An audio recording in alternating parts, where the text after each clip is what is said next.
This is Monday Motorsport with Lester Forbes on Motorsport Radio. Hello and welcome to Tuesday on Motorsport Radio. Yes, my name is Lester and this is Monday Motorsport on a Tuesday. Yes, it's the 3rd of October 2017, and coming up in the next hour or so we'll be talking about everything, probably everything. Well, a good few things, a handful of things that happen, a couple of things. We'll be talking about one thing that happened over the weekend in the next couple of hours anyway. And it's your chance right now to get involved in our show, because right now we are live. Yes, we are. We are live on motorsport.radio, our fantastic website. We are live on Facebook, we are live on YouTube, we are live on the Tinternet. And let's keep it that way. Thank you very much. My name is Lester, and you can get in touch with us tonight as we talk about Formula One, the race results. The World Championship is going to be a lot more tense in the final few rounds of the championship. If you didn't watch it, don't worry. We'll update you as to what happened and why it was significant. The championship, Sebastian Vettel, and whether Stroll Donado or that sort of thing. You probably, if you didn't see it, you probably think, whoa, what the hell? But anyway, and also a huge controversy as well, kicking off in some small, tiny little areas of the internet about marshals taking pictures during marshalling. Oh, terrible. We'll debate that later. And whether it should be banned. Whether anything should be banned. That's what we're talking about mostly. I think there's too much talk about whether things should be banned. We'll talk about it. And that's all coming up a little later. Plus, touring cars happened at the weekend at Brands Hatch. It was the big finale, and there is a brilliant new champion. If you didn't see it, we'll tell you about it. And we'll talk about some of the support races as well, which also went on, and also touching on some World Rallycross news and action as well with our expert panel for tonight, who are Phil Kinch, Dan Marr, Connor Jackson, and me. Hello, my name's Lester. Hi guys. Good evening. Ban the conversation. What?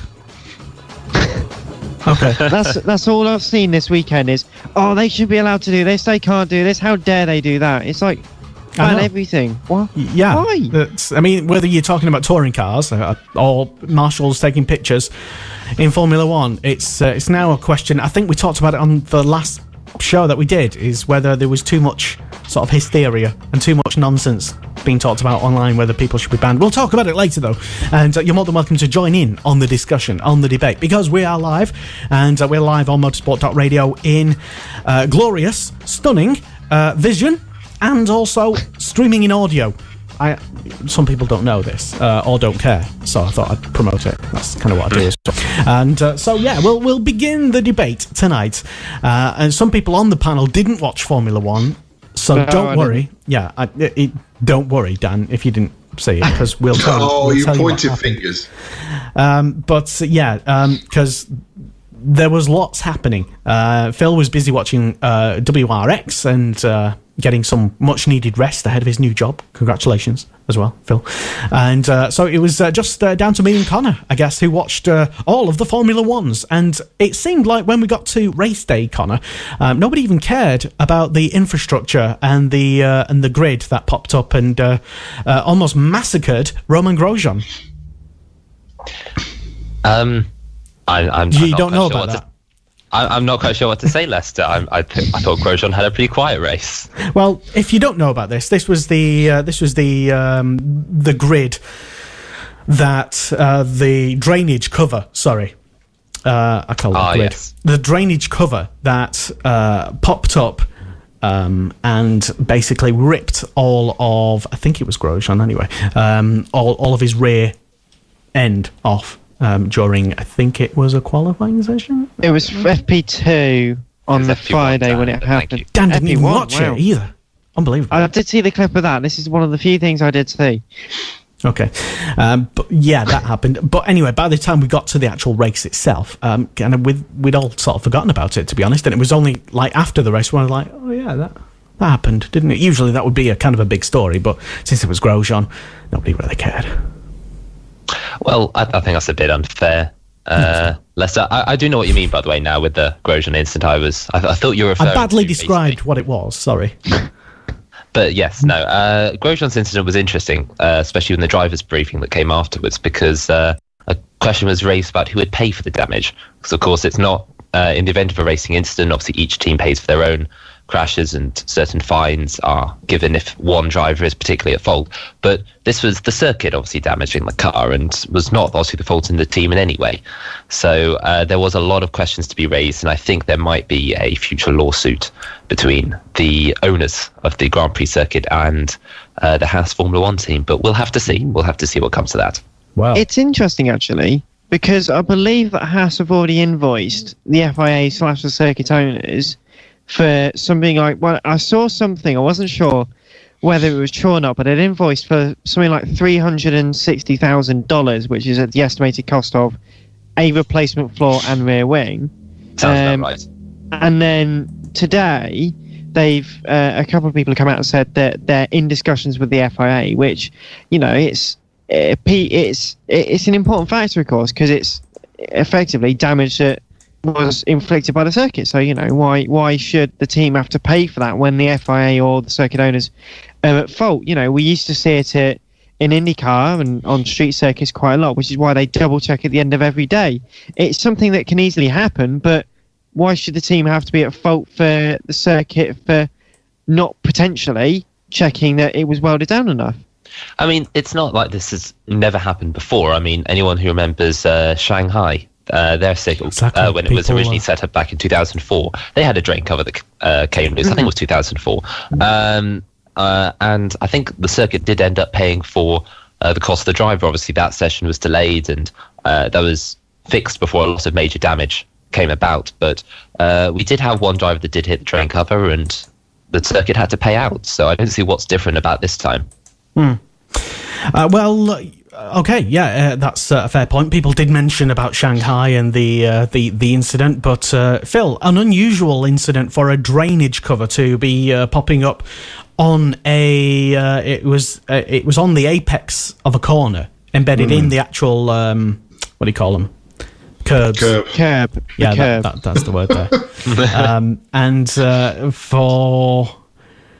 It was quite a sizable bit of drainage cover, which literally ripped, I think, a hole in the floor, massive hole in Grosjean's floor, and effectively sort of ruined his suspension, exploded the tyre, obviously, and presumably there would have been a new...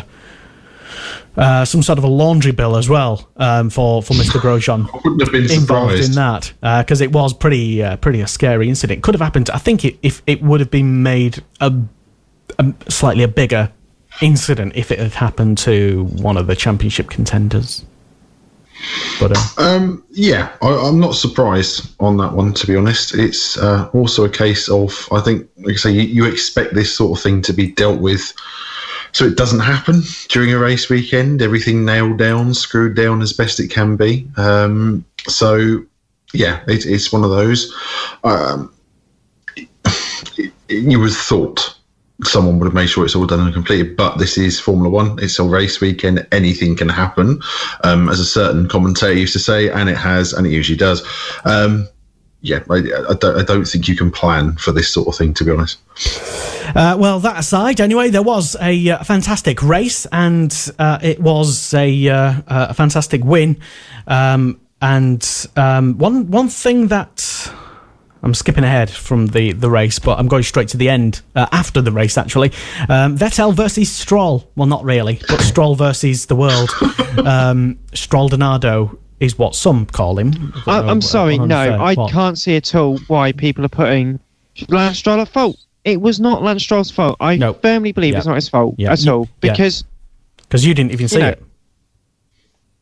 So, having reviewed the footage afterwards, because again, I've only really been privy to whatever I've seen pop up on my Facebook page. Okay. I'm not a big fan of Formula One, but watching Vettel drive around the outside of Stroll, admittedly, Stroll could have given more room, but he was going at a sedate pace. Vettel was going much quicker, just completely cuts him up, and more or less, luckily, hasn't come out with gearbox damage. But, you know, Vettel, who was driving much, much quicker around the outside, just cuts across leaving Stroll with nowhere to go. And then it's not like it's a narrow circuit. It was one of the widest circuits on the calendar. So why a collision had to be made, I don't know. You know, it's more Vettel's fault than Stroll's. Certainly, I believe, anyway. So you're blaming Vettel for ripping his own rear? Yes. Okay. Because it is. I see. If, Dan, I may play a devil's advocate for a minute. Please do. Yes, with the incident, obviously Vettel was coming around the outside and did overtake Stroll. Now, that's not uncommon at the end of a race. We've seen a number of drivers obviously to overtake various others. And we do expect these drivers obviously to keep an eye out for each other. But at the same time, because you know a driver is going to be coming alongside and a driver will likely overtake you at some point during the slowdown lap, you've always got to keep yourself in a high vigilance. And Stroll himself wasn't entirely victimless. He did, after all, move slightly away from the edge of the curb as he was driving around the corner. Now, obviously, you can say Stroll was just trying to find the dirty line, which, in fairness, I think a lot of the drivers were. But you've got to find the dirty line when no one is overtaking you. And if he could see Vettel was coming up along behind him, you've got to at least accommodate a bit of room for someone who is coming through, as it were.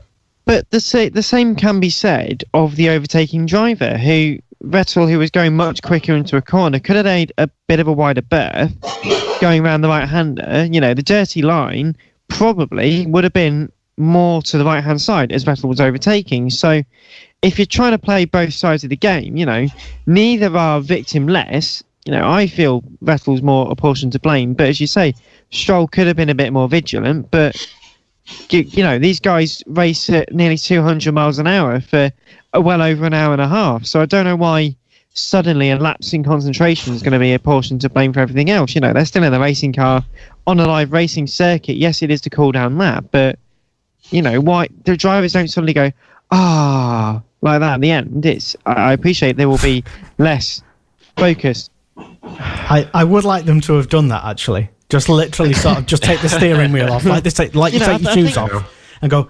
yes. I mean, I can imagine that Nigel Mansell did once he pushed his car over the line, but, you know, it just the conception that Stroll had lost concentration because it was a slower corner, and the same can be said for Vettel. You know, you can still anticipate closing speed.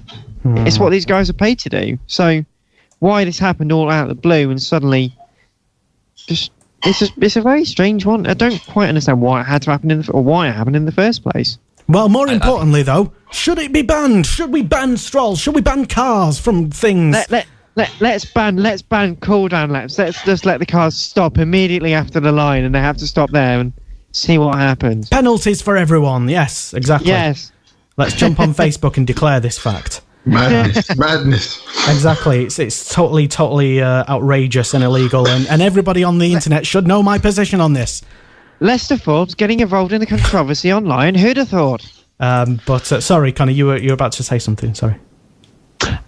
I think you're throwing me off course there, Lester and Dan. How dare you? I do apologise, sir. I do apologise, mate. This isn't obviously the first time a Ferrari and a Williams has come together recently, as I think many people remember Bottas hitting Raikkonen last year's Mexican Grand Prix. And I thought what was quite amusing is that for the second time in a row, Williams has come away with absolutely no damage to his car, and the Ferrari has come away with a completely shattered rear suspension.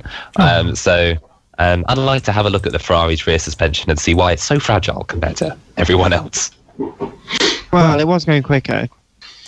Even so, that tyre came off in quite a unusual way. Let's say that it shouldn't have just completely rolled over, as it were. That it should have maintained its integrity.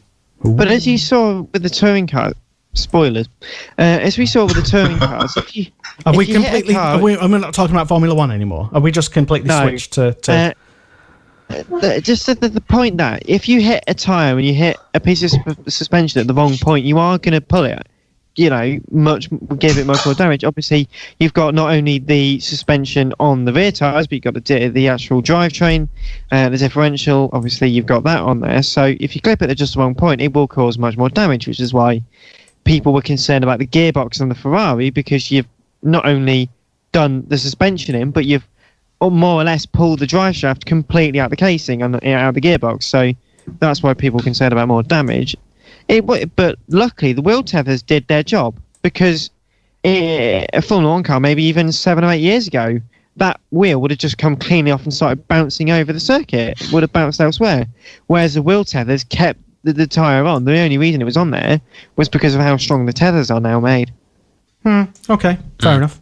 And I since I know Phil didn't even watch any of the race, I don't think it would be appropriate to ask him, but he's welcome to give an opinion on the. I saw some of it. I saw the end. I saw the last 10 laps, I believe. I managed to miss the race-winning overtake, if you will. But at the same time, I did witness the replay of said incident between Messrs. Stroll and Vettel. I'll be honest, the word brain fade's coming to mind, to coin a David Coulthard phrase. You should be aware, you would have thought they'd be aware of who's around them and what's happening, even though they're purposely picking up dirt on the way back to the pits. Common sense, again, I keep saying about this in racing drivers, I'll learn one day. Yeah, it's a new thing, apparently. And yes, unfortunately it's happened, but like Dan said, for the Williams to come away in one piece, being a lifelong Williams fan, I'm happy about that one. However, it does also question, the Ferrari itself as to why so much damage has taken place. Again, from a touring car point of view, there's other touring cars out there that also seem to suffer damage at the slightest touch, hence. But yeah, I would have thought Ferrari will be investigating why so much damage happened to Vettel's car from the contact and trying to rectify it as well. In the end, hopefully Lance has learnt a lesson. Hopefully Sebastian's learnt another lesson out of the many I think he's learnt in his career already. Let's just hope it doesn't happen again. I don't think anymore we can attribute such incidents to just being accidents. There are no such things as accidents anymore, especially with the cauldron that is Facebook and Twitter opinion. And that very much dictates. It does now, to be honest, nowadays. It kind of, and I'm straying into touring car Toka / their sort of, they had to clarify a few things at the overwhelming confusion and some sort of thing about penalties and yada yada. But it seems like whatever the general consensus of opinion is now on various Facebook and Twitter accounts is that is the thing that actually translates into real life and gets either overturned or explained away in some sort of measure. But anyway, I complain too much. We've had a couple of comments come in from people tuned into us live. Hello, welcome. Niku Raducanu. Hi, Niku. Well done. Hi, thank you. He says, hi, guys. Hi. He also says Stroll was in his world. I think he means he was in his own world, and I'm guessing Niku might be attributing that post-race incident, which might have just been a pure accident. It doesn't necessarily have to. You don't necessarily have to sort of blame anyone. Anyone has to get a penalty. Accidents do happen, as we keep saying. Yeah, it doesn't mean that, like I say, it doesn't necessarily mean that the world's coming to an end or FIA have got an agenda against this driver. Are we gonna ban Formula 1 now? We'll ban Formula 1 because it's too bad. As you can tell, Leicester's been involved in a few Facebook debates recently, none of which, spoiler, haven't ended very well. I think Leicester should be banned from debates, personally, but there you go. He was for a little bit. Anyway, oh wow. I was sharing. I was sharing too much on Facebook, and as we all know, Facebook don't like anything that isn't ISIS videos. Okay. For example, if I played like 10 seconds of a bit of music, they'd recognise that they have algorithms, and just to say, well, this is a popular hit by Beyonce. We can't be having that sort of stuff. Let's take it offline immediately. But if I put some sort of propaganda online, then it's free speech, and you can have millions of people. We're off the air on Facebook. Where's that button gone again? Point is, I wasn't allowed to post on any Facebook groups for a week, so yeah. Okay, Lester. Moving on. What did everyone? Lester. So thank you, Connor. Moving swiftly on to the actual race result. If you don't know, excuse me, to adjust my chair. The rants make the chair go down. Yes, the actual race result, if you don't know, there was a brilliant, stunning future champions move by Max Verstappen, and he not only won the race, but kind of dominated, and Lewis Hamilton struggled to finish second. He wasn't exactly pushing Verstappen hard anyway for the race, and it was Verstappen who won, Hamilton in second, Ricciardo in third, Vettel only fourth, before being punted off accidentally, potentially, by Stroll-Donado. And it was Bottas in fifth place. Now Bottas it's a question that I've asked before, can't remember who to, but I mentioned it to someone. Is he the perfect teammate for Lewis, or is he just an irrelevancy, Connor? Well, the second half of the season, I think it's fair to say, it hasn't gone smoothly for him, especially since Belgium. But I think people don't give Bottas the credit for what he has for coming done fifth. I will admit this was a terrible race from Bottas, and this arguably will go down as one of his worst this year. But he's picked up just as many podiums as Hamilton this season. Admittedly, not as many wins, but it's been a solid season from the Finn, who I think, given another year, could potentially be challenging Hamilton a bit more, especially when he's more comfortable with the car.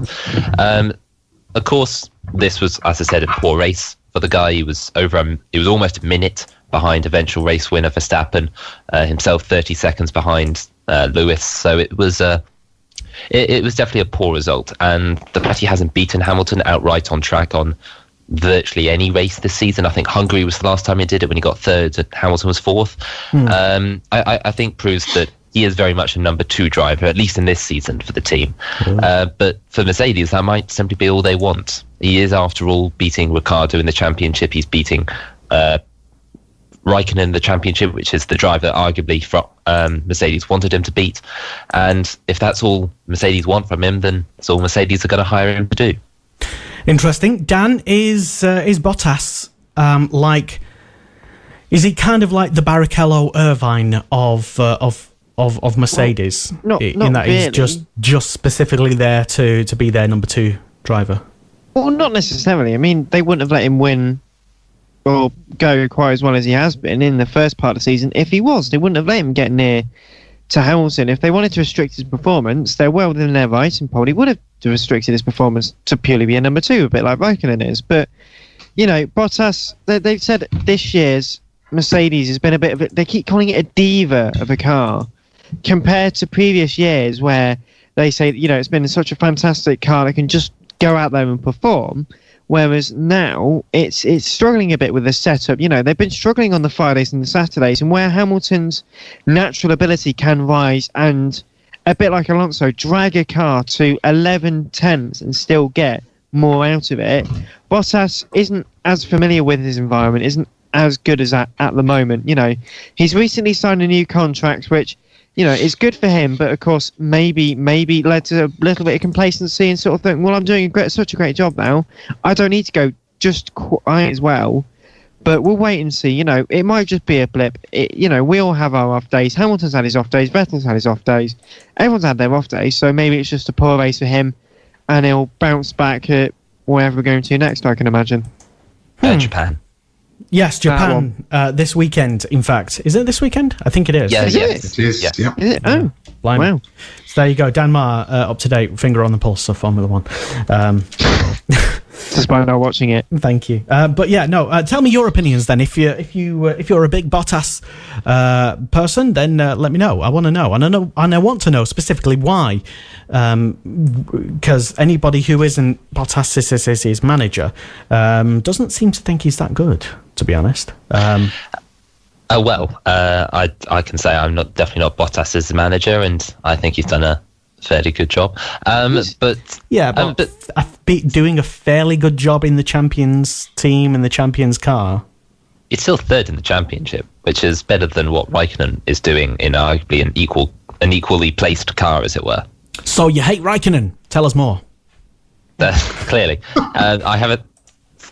I have a favourite of one Finn and a dislike for the other, obviously. But no, I think what was most notable with this race is Bottas is always a good way to test where the Mercedes is in total, where the Mercedes really performs at. And Hamilton was definitely proof at Malaysia that he was outperforming the car. The team has got very lucky over the last 2 races, especially with Vettel's dire results. Misfortunes. Yes, misfortune and dire results. They've definitely got lucky. But it will be a case of checking if Bottas's pace is genuine to where the Mercedes are going to continue till the end of the season. Are these just poor races for them? And how are they going to perform on other circuits that have this high-speed nature about them, like Suzuka coming up, like Kota, perhaps even a bit like the Mexican Grand Prix? And it will be interesting to see whether Mercedes do slip back in these races, because for Hamilton, he can do effectively what Rosberg did last season now and literally just finish second or finish third for the rest of the season and still win the title, because he's got that. He's got the fact he hasn't retired from a race, and I would be most amused, especially from the Touchwood. I'd be most amused from the Hamilton fan base, what their reaction would be if Lewis won the title in exactly the same way that Rosberg won it last year, because he just hasn't retired from a race and just comes second for the remaining races. It'll be highly ironic if he did that. I can't imagine in a month of Sundays is Hamilton going to do that, because he's an out-and-out racer. He wants to go for those race victories. He's not going to rest until he's got every single trophy, every single first-place trophy there is out there. But, Hamilton always will outperform the car. We saw this time and time again back in McLaren, sort of 2009, 2011 and 12 as well. He is a world-class driver. You've got to give him that, and he will outperform no matter what. Obviously, with Bottas being a truer reflection of the Mercedes per se, a lot of people, we've been thinking about it recently, where the Mercedes has not been in the position where it's been in the last few years, where it's not been the complete dominant car. It's been equal or behind Ferrari, depending on the situation. And, as you say, Hamilton's not had a retirement this year. Is it just me, or am I thinking he's got a bit of luck that's waiting to catch up with him? Well, we'll see. I'm sure if Hamilton does retire from any one of the next couple of races, I'm sure the Vettel will be right there to pick up the pieces. Will he be right there? Incidentally, I did say on my on another Twitter account that I furnish over the weekend, that I don't think enough was credited to Vettel on certainly what I was watching anyway on Sky Sports F1. That of the brilliant job that he did do in the race, come from last place on the grid, or certainly at the back. I don't know if he was last but one or something. He came thundering through. There were no safety cars, were there? Oh, there was one safety car, I think. Was there? No, there was no safety cars, Leicester. There were no safety cars. Right. Okay, I'll make a note. But yeah, despite no safety cars, he came thundering through the grid and ended up finishing in a fantastic fourth place before being mercilessly punted off by Stroll and Nardo at the end of the race in a complete accident, apparently, allegedly. But yeah, finishing fourth from the back of the grid at Malaysia is, I just don't think... I mean, yes, everybody was going on about what a brilliant job Max Verstappen did, and yes, he did do a fantastic job on merit to win the race, but also the multiple champion Vettel did an equally, maybe slightly better job, because he's Vettel and he came from the back. I mean, let's be honest. Yeah, that is one of... when they say that is a champion's drive, he could not have done much more beyond maybe having his tyres a bit fresher and actually being able to take Ricciardo at the end.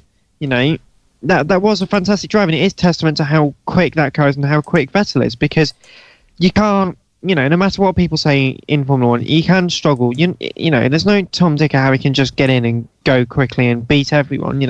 It does take a world-class driver to do a world-class drive in a world-class circuit like the Sepang circuit is, it will be missed off the calendar, but it's a difficult one for the drivers, in 40-odd, 50-odd degree heat for an hour and 45 minutes. Most of the drivers, their drinks bottles were gone.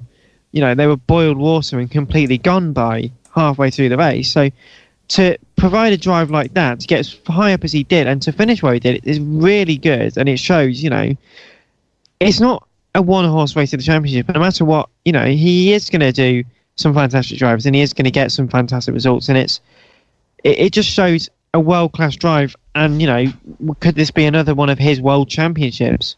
It might be 28 points or whatever the gap is at the moment, but there's still time to turn it around. The point system's designed to overhaul it and to actually get some decent points out there, but we'll wait and see for the next couple of meetings. But somehow I think Vettel's going to be challenging come Abu Dhabi. Well, Japan, the Japanese Grand Prix this weekend, as we said, and it is Vettel who's seemingly kind of, at the moment, unfortunately, on the back foot, having suffered in qualifying in Malaysia. Still did a brilliant job to come from the back and had that DNF in Singapore, the previous race.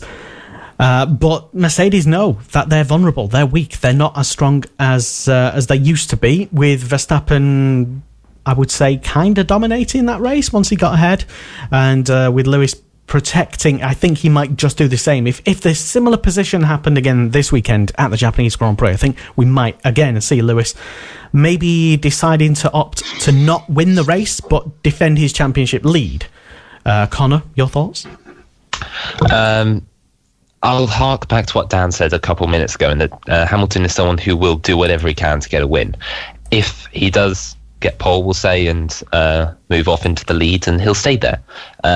He won't, like we saw in Singapore, he won't just give up the position to Ricciardo, who was chasing him in the opening couple of laps, because that was the sensible thing to do. No, he kept at it and kept the lead, and in fair due started to pull away towards the end of the race.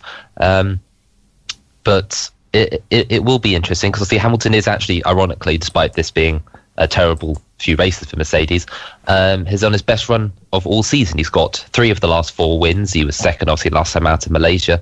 And we haven't seen this sort of form from Hamilton since last season, ironically. He had a pretty poor middle of the season, and he'll definitely want to make the most of these opportunities when Vettel is on the back foot. Vettel himself hasn't won since Hungary, and 5 races without a win is definitely going to hinder the Ferrari driver. So, Phil, I know F1's not your main sport that you're keeping an eye on, which is fair enough. It's not everybody's number one sport. It used to be. Well, yes, and for many people as well, that applies too. But you can't really ignore it, I suppose, and what's happened, perhaps even catching the last 10 laps or so, while you're maybe waiting for the next touring car race, which is how I sort of occasionally watch other sports as well, while I'm waiting for other things. But your thoughts, if you have any, about the championship thus far, and what might even happen in the next few races? I'll be honest, I think it's going to be a case now of, obviously it's clearly Hamilton versus Vettel, as far as my understanding of things goes, and it's going to be now, every point counts. There's not many rounds left. I believe is it 5 rounds now, Connor, we're looking at 5 or 6 left? 5. And yeah, it's going to come down to it now. Although Hamilton has a championship lead, that can be easily lost, and we've seen that during the season, from what my homework has been and keeping up with it as best I can. You've had Vettel in the lead, you've had Hamilton in the lead. Retirements have played their parts, mechanical failures, and also, like we said, you're seeing Mercedes in a vulnerable position, something that's been almost nigh impossible or very difficult to happen during the hybrid turbo era, as it's been called at the moment.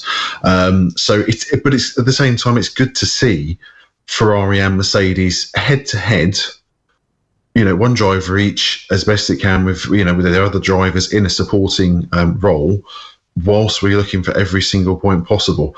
Reliability, track conditions, there is so much, as there is in all forms of motorsport, there are so many variables now that can play their part. It is a case of now, I agree with Connor, potentially Lewis is possibly due some luck his way to go missing, maybe. Vettel's had some of it, so yeah, it's going to be, I think, a cracking run to the season.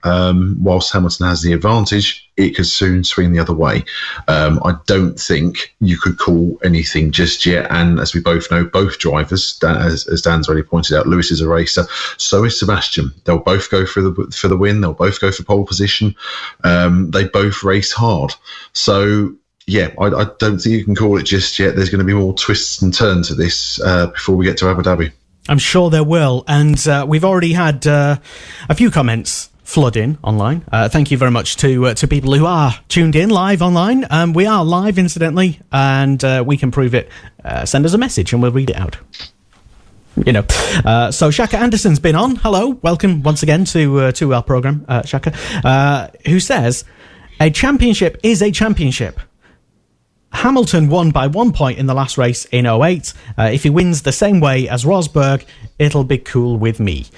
Fair enough. Yeah, okay. And you are right, yes, a championship is indeed a championship. So, yeah. Sorry, I didn't mean to sound condescending. What is this existential questions with Leicester? I was just reading a comment, sorry, rather sarcastically. But yeah, no, another thing that actually, again, going back to what I mentioned earlier about the overall conversation and the debate online being sometimes less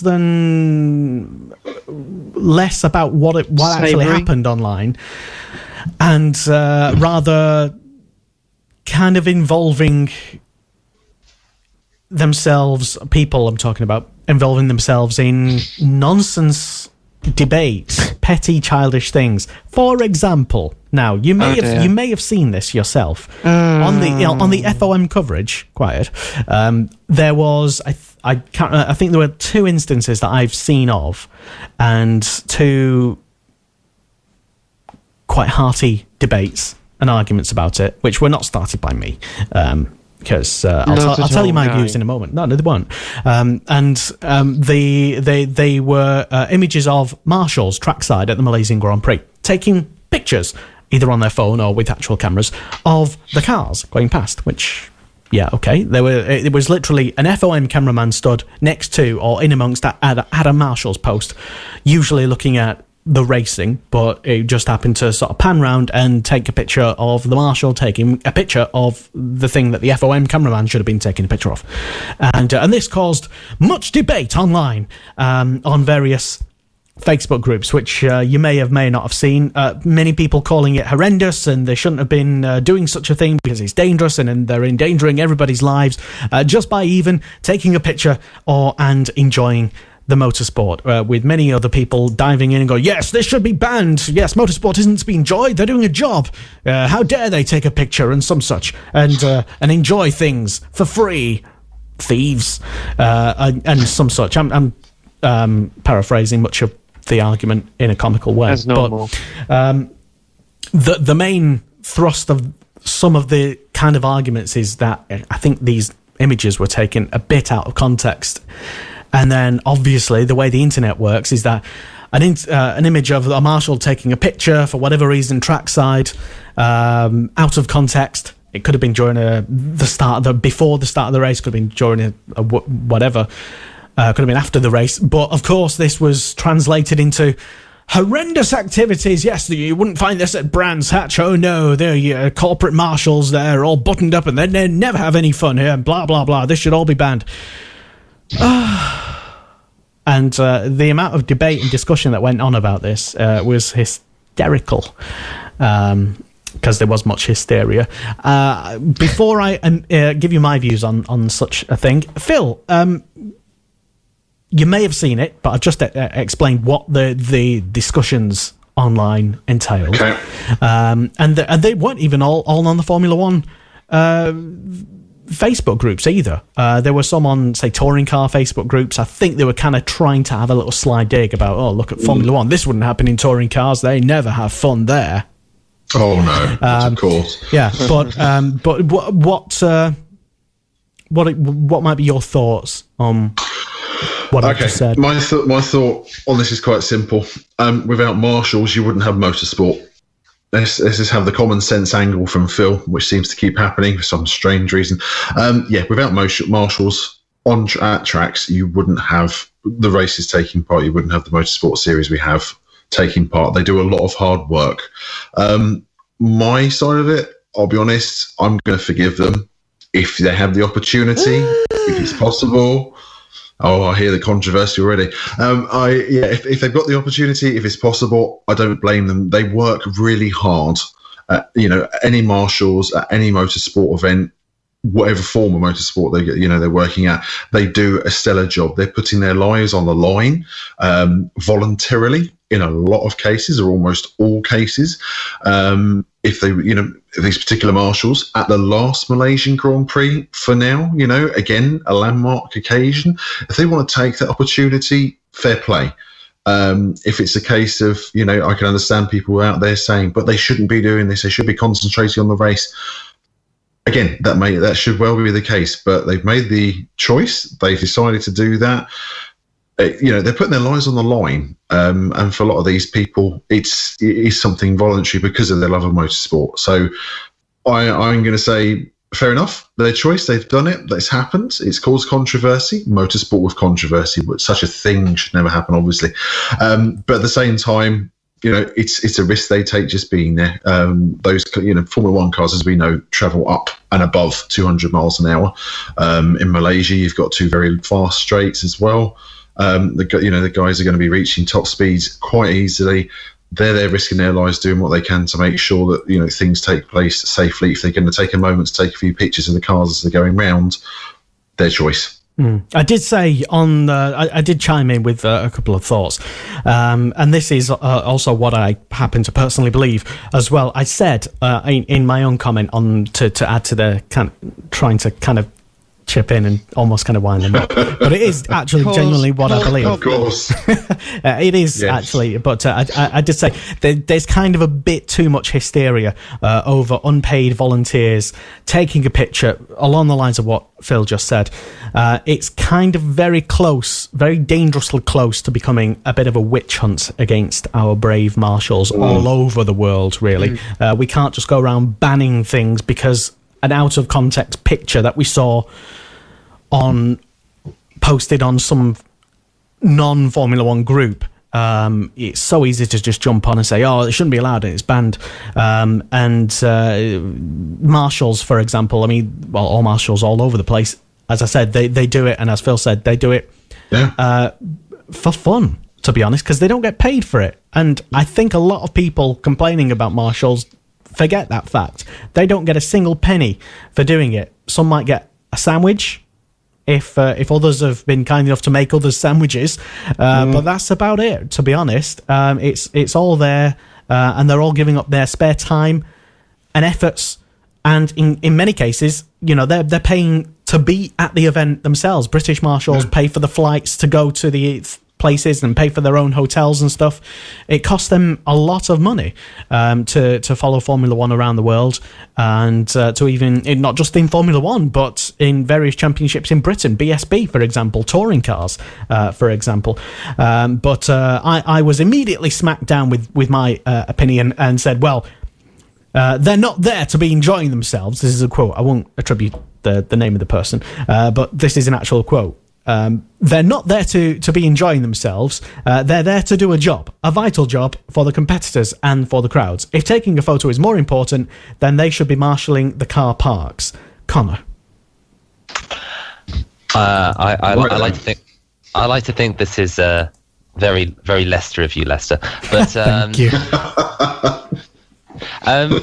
I will be honest, I haven't heard too much about the whole marshal controversy before today. The biggest thing from the marshalling I saw at the weekend was an amusing photo from the FOM with one of the marshals wearing a Formula E hat. Horrendous! It should be banned. Which, to be honest, I thought was quite interesting. But for Malaysia, actually, I think it brought up something which I think Phil said a little while ago, which is this is the last Malaysian Grand Prix. I relate Formula E because they themselves had a Formula E race a year or so ago, but that's since dropped off the calendar. So for Malaysian people, the only international form of motorsport they get anymore is with the MotoGP. So assuming it was a Malaysian person, I can't we don't say. know. We no idea. I don't know. But if it was a Malaysian person, for them, this is arguably the last time they're going to see a major sporting event. And depending how often they can do marshalling, they might not be able to cover MotoGP necessarily. So as you say, it's them trying to enjoy themselves, at least have some sort of memory to take away from it. Of course, they are there to do a job, and I'm pretty sure in the event of a crash, that marshal would have instantly put away his phone and gone to help the driver or pick up the debris. But providing they're not doing anything that's endangering themselves or the other competitors, and if it is something like taking a photo, which is only going to last a few seconds, I wouldn't be too harsh against it. Obviously, we then start to bring in other rules of were they filming, of which point the FOM can sue them for money, because you can't obviously film or live stream from a particular live F1 race, and that's a whole different debacle. But if it was just a particular footage, then a bit of image, then it's just someone making a bit of memory, which any fan could do, or any guest could do, any VIP or mechanic could do sitting in the garage. I'm sure plenty of mechanics have taken pictures just before a pit stop and gone and posted it on social media later on that day. So, Dan, your thoughts then. Marshals taking pictures trackside, is it horrendously dangerous? Of course, obviously forgetting the obvious fact that they're actually taking the pictures of the things that they're marshalling on, so therefore they are kind of paying attention to the actual cars, because that's kind of what they're taking the pictures of. You're not, though. But see, this is what I think. I think, as Colin and as Phil have said, it's a tremendously important thing to the Malaysians. As you say, it's one of the biggest car-related motorsporting events that is happening. Obviously, we've got Blancpain and stuff that have been there, the Intercontinental GC Cup and all that. But they are there to, first and foremost, maintain a level of safety for the spectators and for the cars themselves. We saw, there was an incident on the cool-down lap. So, it's not unknown for cars to spin off, hit the barrier, or, explode, effectively, during the course of a formation lap. So, whilst I appreciate, and, it's fair enough that they want to take a souvenir, it's at their own risk, but there needs to be a point where, if I'm taking a picture of a car, for example, because when me and Lester obviously go out and do our filming trackside and getting stuff, if I'm taking a picture on my phone, I'm not watching what's going on. I'm watching what's going on through my phone, which, without getting too scientific, it's latency and all that, and then you're not really keeping an eye on it. It's just going to happen right in front of you, and that's more seconds added to a critical moment. So, Dan, Dan, nobody's expecting marshals to have superhuman lightning-fast reactions. They're already heroes. That's the point. That's the point, though. Is if you're daring to do it through a phone or something, they're there to pick up a flag and make sure the drivers are right to go and pick up debris, to go and react to what's on. For the competitors, if we're adding more time on, it's that I don't think they should have done it, but it's their prerogative to do so. As long as they're entitled to do what they want. I'm forever grateful for the marshals for the stunning hard work they do, but sometimes you can't do these things, but sometimes you can. Again, it's their prerogative. They do what they want, effectively. I just think they shouldn't have done it, but that's my view. I'm not going to go out and say, they should ban mobile phones from the banks, and they should ban this, and they should ban that, because that's not going to get us anywhere. All that's going to get us is more, let's be honest, prats on the internet just complaining about various things. All we need is just think, okay, if they want to do that, they're going to do it. If you make something illegal or banned, they're only going to do it still. It just makes it a bigger fine or a bigger penalty or whatever. I don't think they should have done it, but they did. So I'm not going to stop them. I live halfway across the world,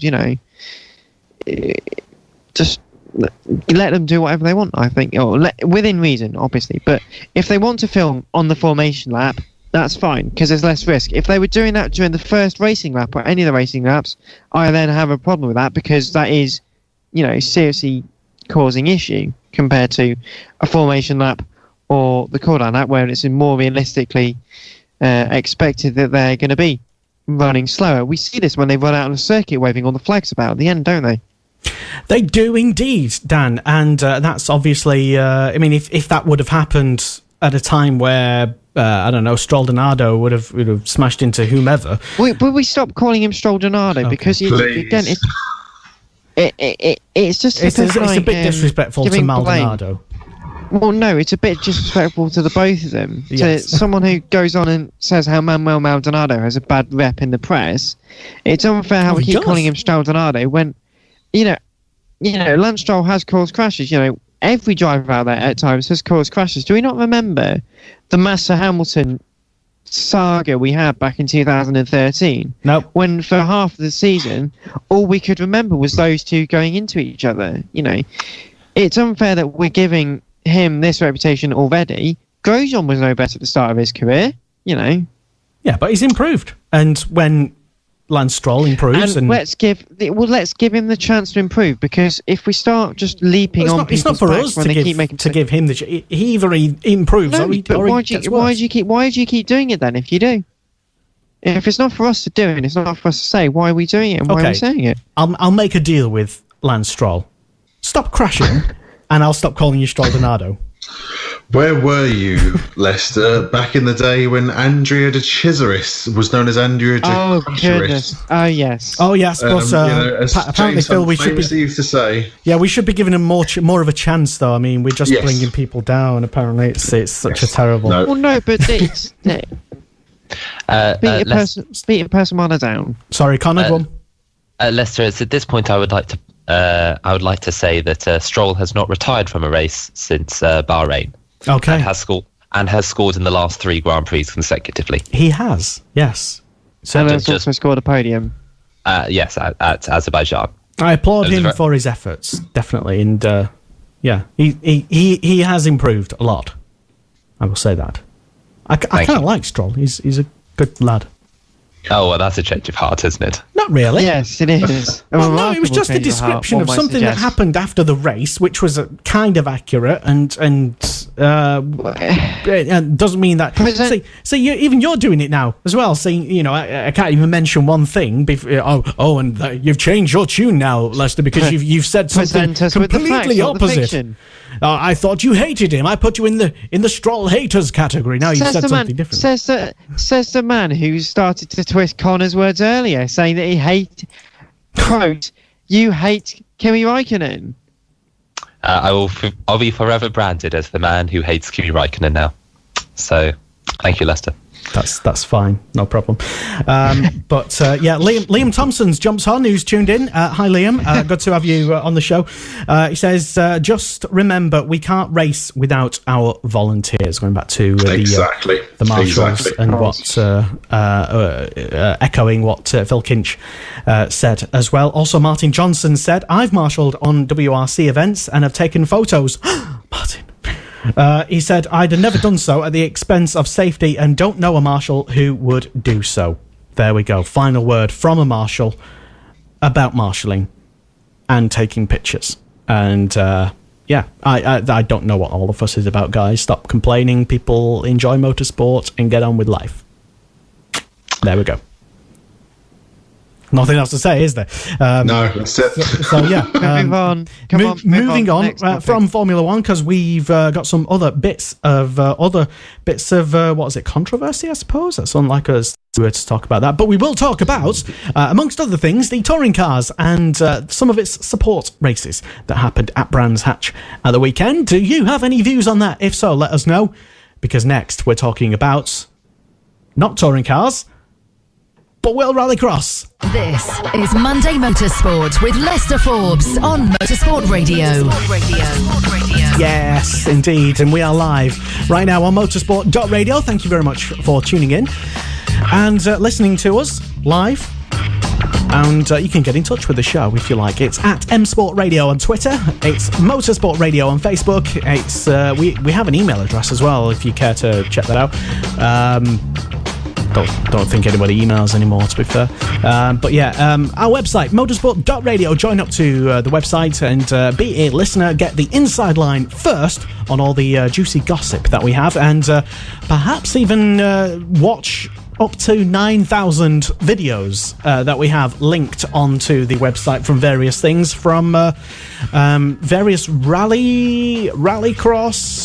We have loads of other things, Formula 4 1600, all the latest and best action from the national championships, and lots of IndyCar races as well. And one other thing as well that we might come back and talk about a bit later is the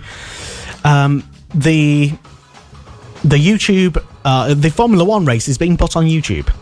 Is that the start of something? And we will mention it later. But anyway, for now, we'll bring back our panel of Dan Marr, Connor Jackson, and Phil Kinch, and we will say hello, welcome, guys, and welcome to the show. But for now, we're going to concentrate for the next few minutes anyway on the World Rallycross Championship, and it's Phil Kinch who is the World Rallycross expert on this, and tell us exactly where you do your Rallycross journalist things, Phil, and how we can get in touch with you, Phil.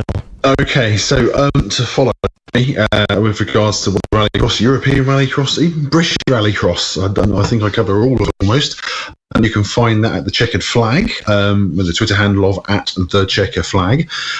You can find myself at Phil_Kinch on Twitter. And also, we have a Facebook group if you're interested in talking all things Rallycross, which is the Spotters Tower, otherwise known as Rallycross Talk. We're in there with many drivers, many team personnel, and fans. All take part and share their views.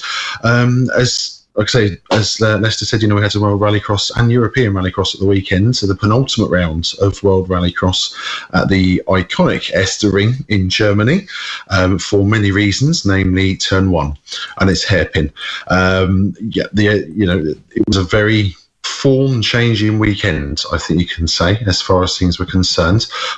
We've had, I think, the past 7 races now.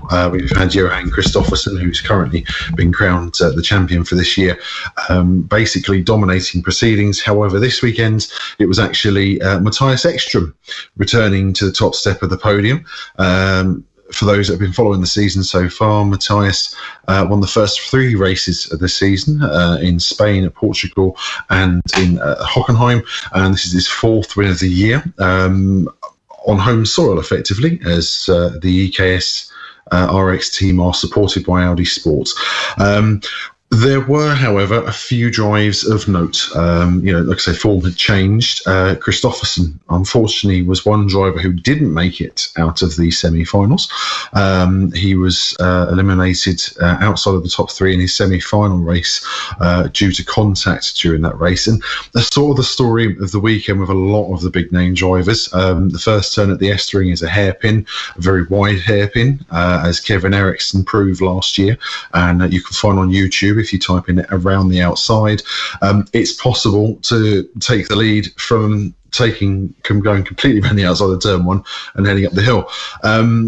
Some drivers tried it didn't work. A lot of contacting ensued, and like I say, this is some of the reason as to why drivers like Kristoffersen, Sebastian Loeb was another high-profile driver who didn't make it to the Supercar final and has been so far this year.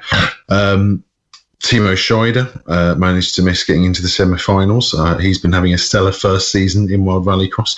However, it's also the names that made it to the final that are worthy of note. I'm going to put a shout out to Petter Solberg, first of all, just to make things clear. At the last round in Riga that took place several weeks ago, Petter was injured in his semi-final race that left him with a broken collarbone, amongst other injuries. On Monday last week, Petter was in surgery, having his broken collarbone looked into and operated on, and full credit to him. He made it. I think he ended up as top qualifier after the 4 qualifying rounds. He won his semi-final race to take pole position for the final, and he made it to 4th place in the final, all whilst receiving assistance during the weekend in Germany with regards to how he was all strapped up and dealing with this. And let's be quite clear, a rallycross car goes sideways a lot more than it goes in a straight line. So again, to be incredibly fit and to what he's put up with, all congratulations to Petter Solberg for his performance. Whilst Ekström took the win, I'm going to put a shout out to two other young drivers, stars of the future, if you will. One being Niklas Gronholm, who's been showing an increasing amount of form that's been taking place recently. Is he the son of world rally champion Marcus? Yep, indeed. And Marcus runs Gronholm RX for Niklas as well. Very much involved in the rallycross scene. He was also involved at Olsbergs last year when Niklas made his debut in World RX last year at the Olsbergs MSE team. To be honest, Niklas has been getting faster and faster as the season's been going, and he absolutely trounced the opposition. He was P2 in qualifying for the last round of qualifying races. He absolutely managed to get his Fiesta up there with him. The difference is his Fiesta is an M Sport Fiesta. It's different to the Olsberg built Fiestas that are there that take a part in a lot of the World Rallycross rounds and European Rallycross Championship as well. The other driver to get a shout, Gronholm obviously getting into the final, and I think he came home in 5th in the end, is Kevin Hansen. Now, Kevin's the star of the future as well. As a lot of rallycross fans will know, he's a 2016 European Rallycross champion, and he took 4 wins, I believe, last year during his championship winning season in Euro RX.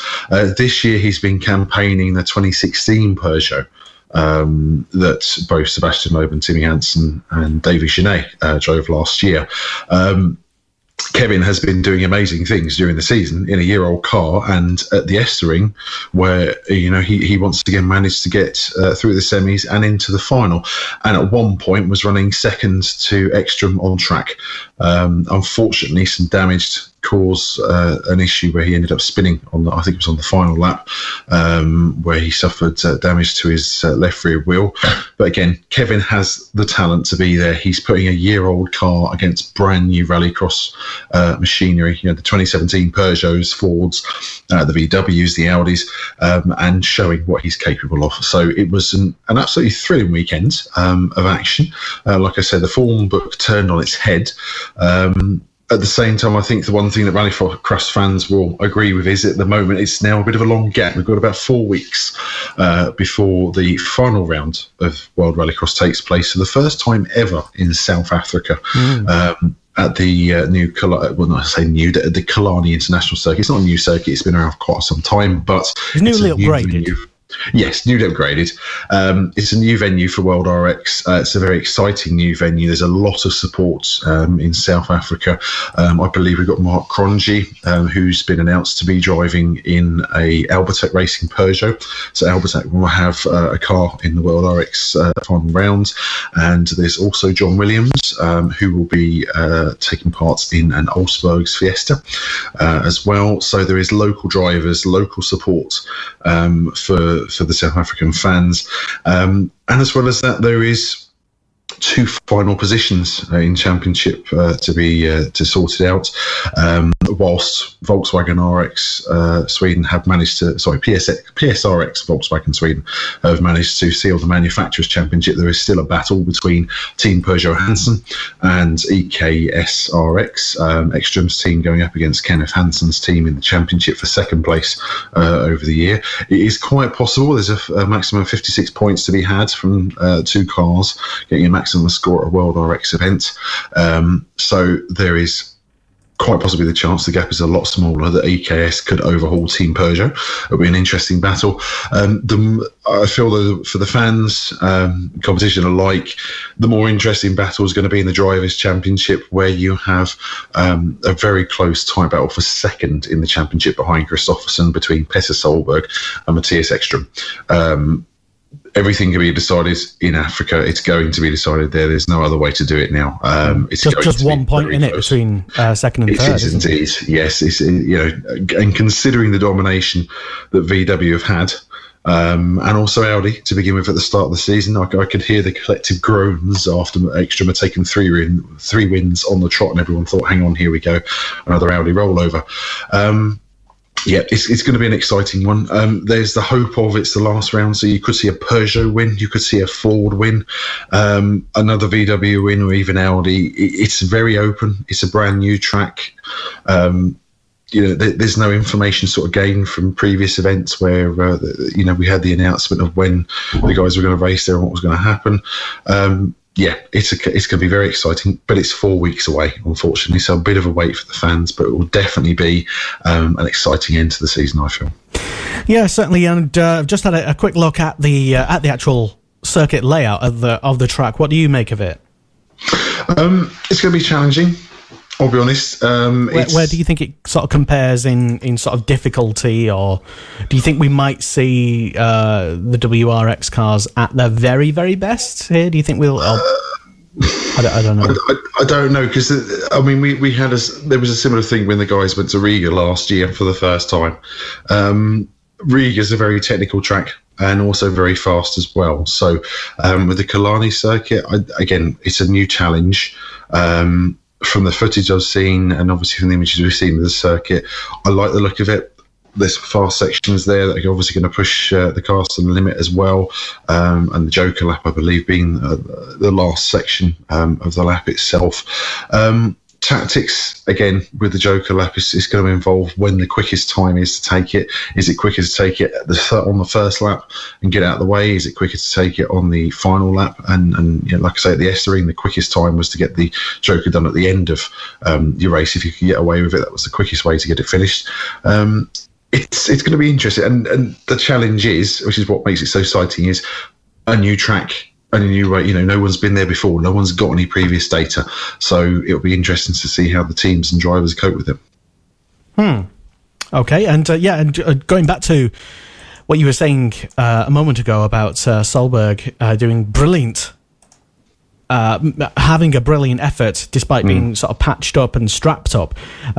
You can literally see for yourself. Head to the FIA WorldRallycross.com website, and you can literally see him being what looks like, on first glance, somebody apparently being strapped up, going out for a night on the town, perhaps. Definitely not.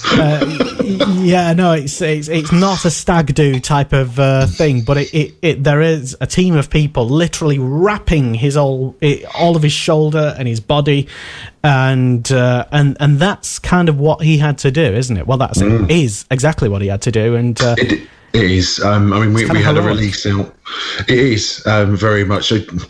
I'm going to say this. I'm not a fan of football. Footballers fall down left, right, and centre during a football match and get paid many millions for what they do. We've seen MotoGP, superbike riders, motorcycle riders. Yeah, Rossi coming back after just 20 odd days after breaking his tibia and fibia.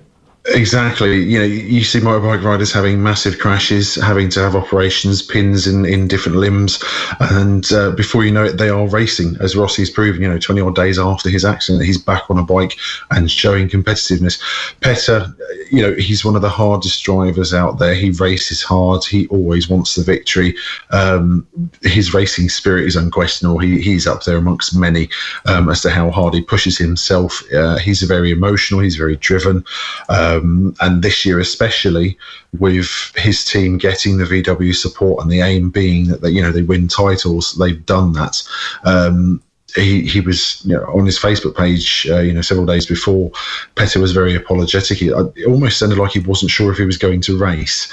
And the official release from his team earlier in the week was that Petter wasn't entered as an official team's championship scoring driver. That honour went to Dieter Depping, who was guesting for the weekend, because of the fact of whether Petter was going to be able to drive the car, if he was up to it, if his fitness level was up to it.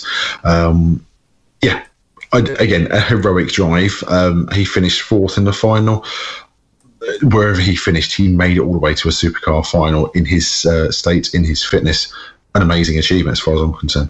So what was actually the original extent of his injuries, for those who don't know? And it was only a couple of weeks ago. Yeah.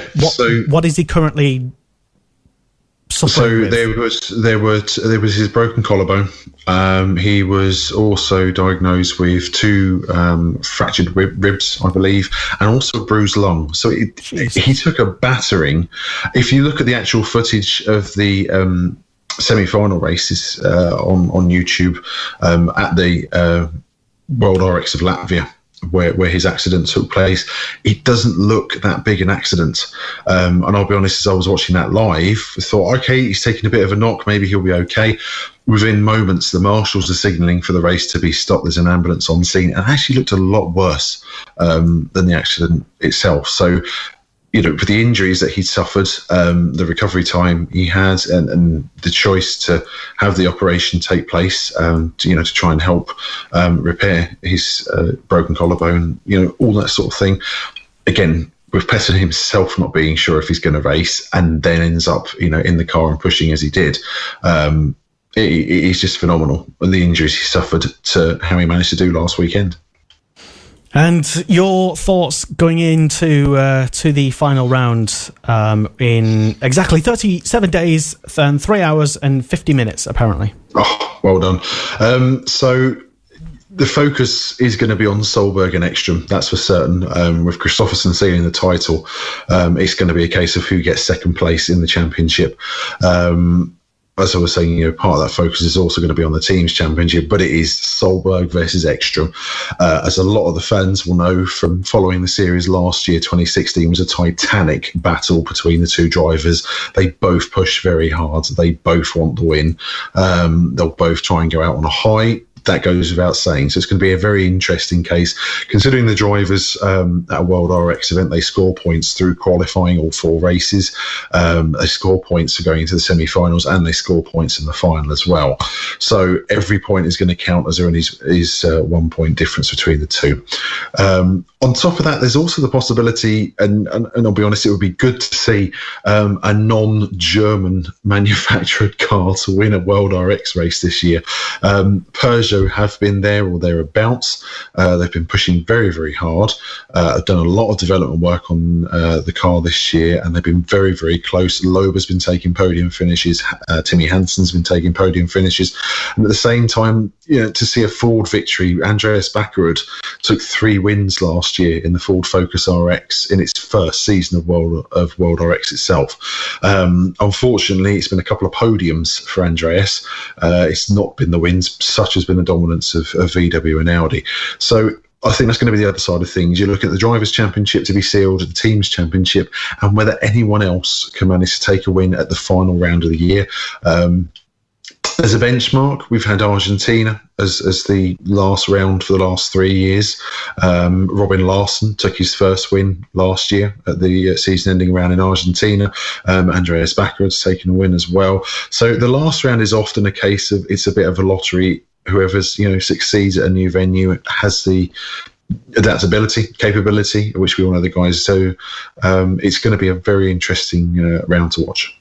Any news on the horizon about next season in either European or World Rallycross or even British Rallycross as well? Well, anything? This is it. There's not a lot. We're waiting. I'll be honest. We're waiting for a calendar for next year for World RX to be published, and normally on the back of that, European Rallycross will also announce what events are taking place. The big news that did come up on the run up to Germany was that the FIA European Rallycross touring car category. And when I say touring cars, effectively these are 2 litre normally aspirated cars that are rear wheel drive.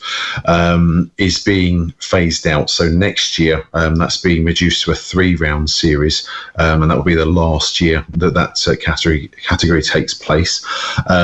It does mean that as far as European categories are concerned, it leaves the European Championship for supercar drivers, and also leaves the European Championship for Super 1600 drivers as well. So there's going to be a little bit less on the side of the support categories. However, like I say, when we get a calendar announcement for World RX, Euro RX announces it as well as to which events they will be supporting at. There hasn't been any news on the driver front. I know there's been the there were some words on social media, ironically, after the Riga event, with Peugeot obviously claiming about the budget side of things and VW. There were some words that went back and forth between some high-profile figures from both sides, but at the same time, there's no news, unfortunately. Rallycross tends to keep these things quite quiet, I'll be honest. You get this sort of big announcements once the calendar's out of the way and once we know what's happening. So it's going to be a very interesting season. We do know that Renault have a works team joining next year, with Guillaume Chicherit as one driver, the French driver who's been this year making guest appearances in his Renault Clio and also in the French Championship as well. The second driver in that, we don't know. I'll be honest, I feel David Genet fills the seat for me, with his World RX and European RX experience. So, it's going to be a very interesting winter, I feel, as to who's going to have a go at World RX, which manufacturers are going to be involved, who's going to turn up, and also, like I say, car choices, driver choices. Will we see a massive change? We don't know. Anything can happen in motorsport, as we know, thanks to Mr. Walker. And it usually does. And it usually does. So, yes, it's going to be interesting to us. Well, I for one, anyway, I'm pinning my hopes on you, Phil, to keep me up to date with all the latest WRX. I will do my best. News. You've been very prolific this season in doing just that, I suppose. Regularly writing articles to keep us all informed. Once again, how can people keep in touch with you and head to your social media places? Yes, indeed. So, as I was saying earlier, you can find me on Twitter at Phil_Kinch. You can also find me there. I have a second Twitter feed, actually, which started this week, which relates to another touring car category. Oh, yeah, TCR UK. That's TCR in general. Okay. But we won't go and kick that one off. So yes, there's a second Twitter feed for my blog, which is TCR Guru. At TCR Guru, you can find me on there as well, tweeting all things TCR as well as the blog posts. You can find me on Facebook. Again, I have my own Facebook page for the TCR work, which is TCR Guru as well. As far as the Facebook groups are concerned, you've got the Spotters Tower, which is Rallycross Talks. If you're a Rallycross fan, you want to converse with other fans around the world, we've got quite a few there, along with team members and drivers who also chime in and give their support as well. By all means, join in. And like I say, I'm also running some TCR groups as well. You've got TCR Talk International, if you're a fan of the TCR International Series. Groups, Yes, they are Facebook groups, yes. You've got TCR Talk UK, which, again, there's a lot of fan base for the new TCR UK series next year. And I'm also in the TCR UK fans group as well. So I'm out there, I'm about, and I'm usually sharing lots of stuff. So it's not difficult to miss me. Well, yes, thank you for that. And incidentally, since you're here, I probably should ask you about TCR UK. We talked about it the other week. We talked about it previously. Yeah, a little while last ago. Last time you were on. Yes. But has there been any sort of breaking news or big developments, anything that you think we should know? So Monday, after the British Touring Car finale, we had a livery reveal from Brisky Racing, who are working with Team Hard for their TCR UK entry. We had some videos revealed by some of the members of the TCR UK groups, where their VW Golf had a run out, or a shakedown, I should say, at Silverstone. The car was driven, I believe, by Richard Wheeler, who's the head of Brisky Racing, and it was also driven by Jake Hill as well, who's obviously I did see the pictures of him getting strapped into his thing. So the team, as I understand plans, the team have confirmed they plan to run 3 VW Golfs in conjunction with Team Hard during the first ever TCR UK series next year. There's also been some high profile interest since we last spoke about it a couple of weeks back, where 2 big teams have mentioned they want to have a go potentially at TCR UK. One of them being West Coast Racing, a big team from Sweden, who have been a big part of the TCR International Series and have a lot of UK team members. So a TCR UK campaign is a possibility. It's something they're looking into. And also Craft Bamboo Racing, who have been a mainstay of TCR International Series. And as many fans will know, used to be part of the British Touring Car Championship as well as the World Touring Car Championship. Again, with being based both in Hong Kong currently and also at Silverstone, they're another team that's looking at the possibility of running cars in the TCR UK series, and also possibly they're looking into it at the moment, moving away from running Seat Leons. It may be they could be running different cars next year. There are a lot of cars out there to choose from, a lot of makes and models that are competitive and on an even keel. It would say a lot, I think, if the big teams like Craft Bamboo, I consider them a massive team with their recent experience in World Touring Car Championships, and they're a team everybody knows and such and such. It would say a lot for them to come into TCR UK instead of, because obviously the option is, one would think, to get a TPL and go into the British Touring Car Championship, but that's kind of not really it doesn't seem to be the plan, to be honest. They are. I mean, the report that came out over I think it was last week. I mean, it would be significant of them to decide to come into the UK market once again and opt for TCR UK, a product that they already know about, can already, like you suggested previously, can take their cars around to various TCR championships in the world. Potentially, it's the biggest selling point about TCR is the fact of you can race your cars in any championship. There is a general balance of performance in place for the cars that affects cars globally. It's not just series by series where adjustments are made. So the fact that Craft Bamboo are considering, I think it was a dual campaign, so they'd be taking part potentially in the international series and the UK series. Obviously, we're waiting for confirmations as we build up. But the fact of that you're able to do that, like I was saying, you have the possibility of renting out your cars to drivers in other domestic championships, or even taking those cars across from the TCR UK event and taking part in some of the European domestic series as well, or even having a wild card in international series weekend, which is something that happens quite a bit at the same time. It is the beauty of TCR. It's customer racing, and it's also the fact that the cars are on a level playing field, and you have so many series out there that you could go and drive in and have a chance of being competitive straight away. I can definitely imagine that many big teams who have drivers or customers who might want to do the occasional one-off race, maybe at Spa, for example, just as a one-off. It would be better to do it to have the existing setup and the existing team, rather than, because I'm sure teams don't want their customers leaving to go to do basically what is essentially the same type of race with another team.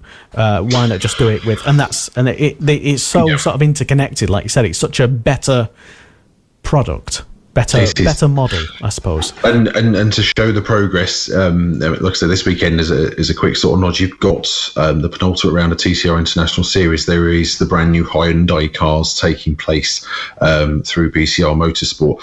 You've got two big names in Alain Menu and Gabriele Tarquini, who everyone knows. So however many times or however long you've watched touring car racing, it's Tarquini. Yes, it's Tarquini. The two of them, the two of them are racing the new Hyundais in China and also in Dubai as a final round. And then these cars, once they're fully homologated, will be on sale to teams to be used next year. You've got the Kia Ceed that's been out there being tested by Zengo Motorsport and being developed by Starred Racing as well. So again, you've got at least 6 or 7 makes of car. There's 9 or 10 models out there that are fully homologated, that once we've had the balance of performance in, I believe it's March next year, are freely available for teams to be to go ahead and buy. To chuck a few names in, Tom Coronel, who's a regular tin top driver in World Touring Cars and also has had a go at TCR. He's tested a Hyundai, and Dan Welch as well, who took part obviously last year with Welch Motorsport and recent years with the Proton. He tested the Hyundai in Valencia a few weeks back as well. So again, the possibilities are out there. It is growing. It's really exciting to see. And one bit of news that I already sort of suggested would happen. I'm going to take the complete, utter, total credit for it happening. Okay. And I did sort of suggest it would happen on the last show when we were last talking about TCR UK. Phil, is that one of the potential support categories that I then imagined would be brilliant to have as a package, and that have subsequently come out and said yes. This is happening. Your crystal ball worked, by the way. Yes, because unbeknownst to you, I was telling Dan Marr and Phil Kinch behind the scenes, this is what's going to happen. I can sense it, and sometimes you can just sense these things happen. They didn't tell me beforehand.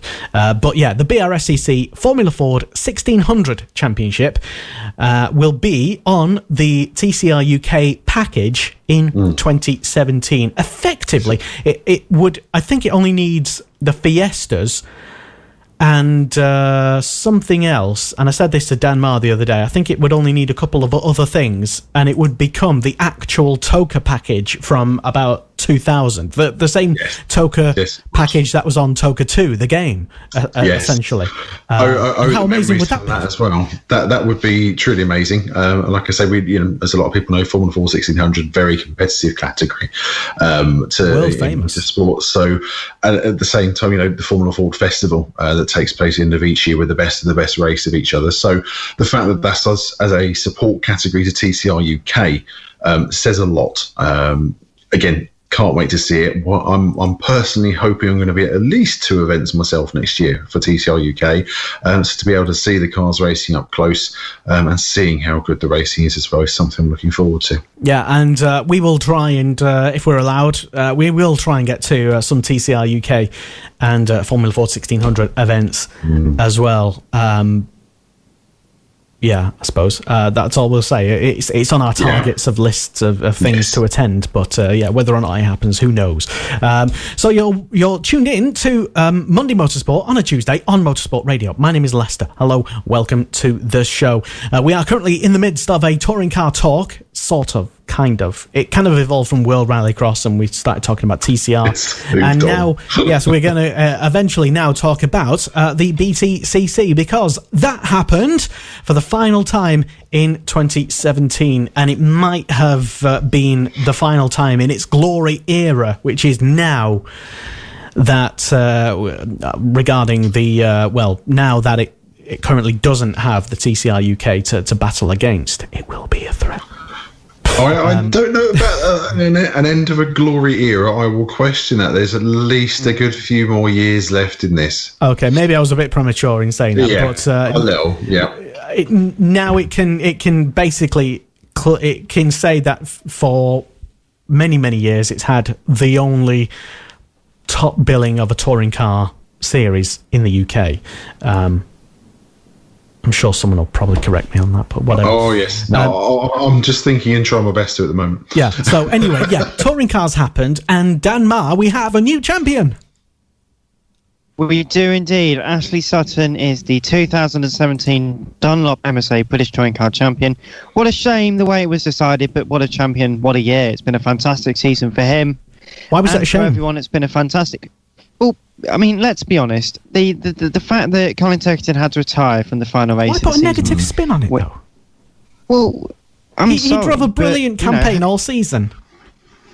Yes, but how dare I, as a casual fan, just want to watch a fantastic race to see both of them fight it out for the championship, for the British Championship. Felt like a world. I was about to say world championship then. Yeah.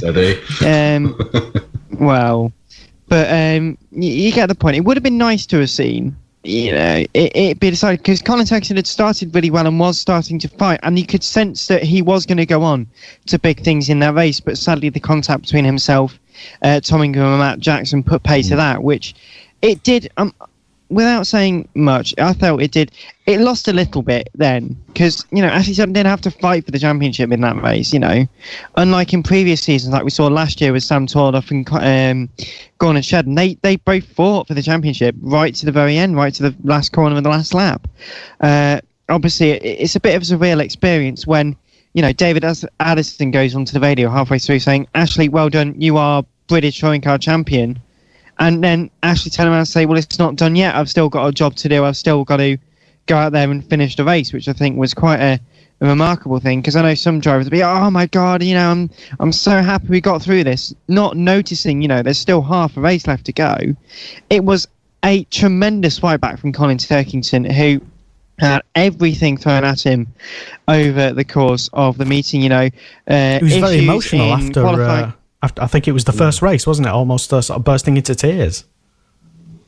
Yeah, because he, for the first time, he'd been on the back foot, but he could sense maybe it could do. And Ashley Sutton felt like he lost his head between the first couple of races, and the team said they struggled to understand how they could get the best performance out of them. To use a football analogy, these moments are these are the big games. These are the big games and the big matches, and this is where the manager has to go, right, you got different approaches. That he wasn't sure, or they weren't sure how to approach him to get the best performance out of him, but they did, and he did look an invigorated man. He looks a completely different man in the car, the way he'd driven the car over the course of the 3 races. In race 3, he was just completely on it, and it was fantastic, because it just felt like, hang on, this was like 2016 all over again, where Sam Tordoff had done so well up to the last meeting and then bottled it effectively and lost it on the last race. Luckily, Ashley Sutton didn't. It was a shame, like I say, it was a shame that the obviously the championship was decided the way it was, because all touring car fans out there wanted to see it go down to the last lap. I would have preferred to seen that. I mean, there's semantics of racing aside, it would have been nice to see, but it's fantastic for Ashley Sutton. He is going to be a multiple British touring car champion, but I sense a bit like, is he going to end up maybe a bit like Jason Plato did, where he's only going to end up with 2 titles, but so many race victories, and dragging so many teams from positions where they shouldn't have been up to the top. We'll wait and see. But I think Ashley Sutton, he is a fantastic talent, but is he going to stay in the British touring cars? Because I think, and without trying to be too controversial, but going to be quite controversial, I think if he stayed in the British Championship for too long, it would be a detriment to him. So he's off to TCR UK, is what you're saying? Well, he said he wanted to do... No, genuinely, he came out and said he wanted to do TCR. If he could do TCR UK, he would be doing it. He said he'd be looking at the avenue and exploring every avenue to do it. I can imagine seeing him in TCR International and potentially in, not World Touring Cars, I can't see him going to World Touring Cars, but TCR International will be something perfect for him, because, let's be honest, he is such a fantastic talent, but he's conquered the British racing scene for the last few years. What can he do now? Where's his next challenge? Because he doesn't strike me, unlike the generation of Jason Plato and Matt Neal, who could afford to and have stayed in the British touring cars for 20, 25 odd years. They were paid or earned enough money to do it over the course of their careers. Whereas now, especially with TCR UK coming in, the money simply is there. Half at the very least, buy their ways into the championship, which is why arguably we've not seen as strong a field as we could have done for several seasons now. But Ashley Sutton is someone who deserves, like Rob Huff, to actually earn a living from racing touring cars. He's good enough to do it. I mean, Rob Huff has come out and said he'd love to come and do it back, but it's got to pay him the money, because it's got to pay the bill somehow. And I think Ashley Sutton has got that capability and that talent to do it. It's just a question of, is he going to stay in the British touring cars next year? I certainly hope so. I imagine he will. He'll want to try and continue his fight. And then same, potentially, TCR UK, will he go over to that? TCR International Series. There's lots of options for him, but it's just a start for his career, We can't just sit here and say, oh, he's, going to stay in the touring cars for British touring cars for 20 odd years. It's a fantastic achievement what he's done, but he needs to move on, I think. Well, Connor, do you think the newly crowned touring car champion needs to move on? Is he beyond BTCC? Is the touring cars, as we've known it now, dragging him down? And did you hope for more? I will say I do agree with Dan in somewhat, in the sense that I do think he does need to move on. TCR UK, I don't think it's a very good idea if he wants to move on to that. International TCR would obviously be a lot better for him. But if he does want to move on, he's got a lot of routes ahead of him, and I'd be interested to see what he goes down. I mean, inevitably, he might say something like World Touring Cars or even DTM interesting possibility in the future. Obviously, there's very few links for that now, and I doubt that's going to be any sort of short-term move. But having beat such a class field towards the front, I mean, I know Dan said about BTCC maybe not having as class a field as it did 5-10 years ago, but I think it's fair to say people like Jason Plato, Gordon Shedden, even the second-rate drivers, Rob Austin, Tom Ingram, etc. They're a strong field, and they're drivers that it's not easy to beat. He's obviously beaten his teammate, a much more experienced driver, and this has really proven that it perhaps was a season he didn't expect to do that well, and has done an awful lot better than perhaps his own aspirations has said. Now, I don't know. Dan can or Phil can put me out on when he said he wanted to race TCR, but I have a feeling if it was before he was a serious championship contender, that might have changed tack slightly. I wouldn't be surprised if this result at the end of the season has sort of changed his career somewhat, because I very much doubt he expected to win this title so early into his touring car career. I can agree to that. I mean, he said, I believe it was a few months ago when he came out and said that he would be interested in TCR UK when it was first announced. He said he'd be interested in doing it. I think the way he hinted it, the way I interpreted it, is he suggested it would be a side thing as opposed to something serious. But that's what TCR UK is being designed for. It's not meant to rival the British Touring Car Championship. It's meant to not even supplement it. It's a support. It's there for people to do. Yeah, but so they say. Phil will know that TCR is a big international brand in the same way that in GT racing you have things like GT3 is the same. If you're going to make the British GT analogy, I understand what you're saying. I agree perfectly, but we'll see how it comes out. I can imagine it is. I feel that it will be a side action for the likes of Ashley Sutton. Obviously, he's been in serious contention for some time now. I mean, let's not kid ourselves. We've watched his driving all season, and every time he's got into a car, he's just said, how can he do that? No one else in that Subaru can do that.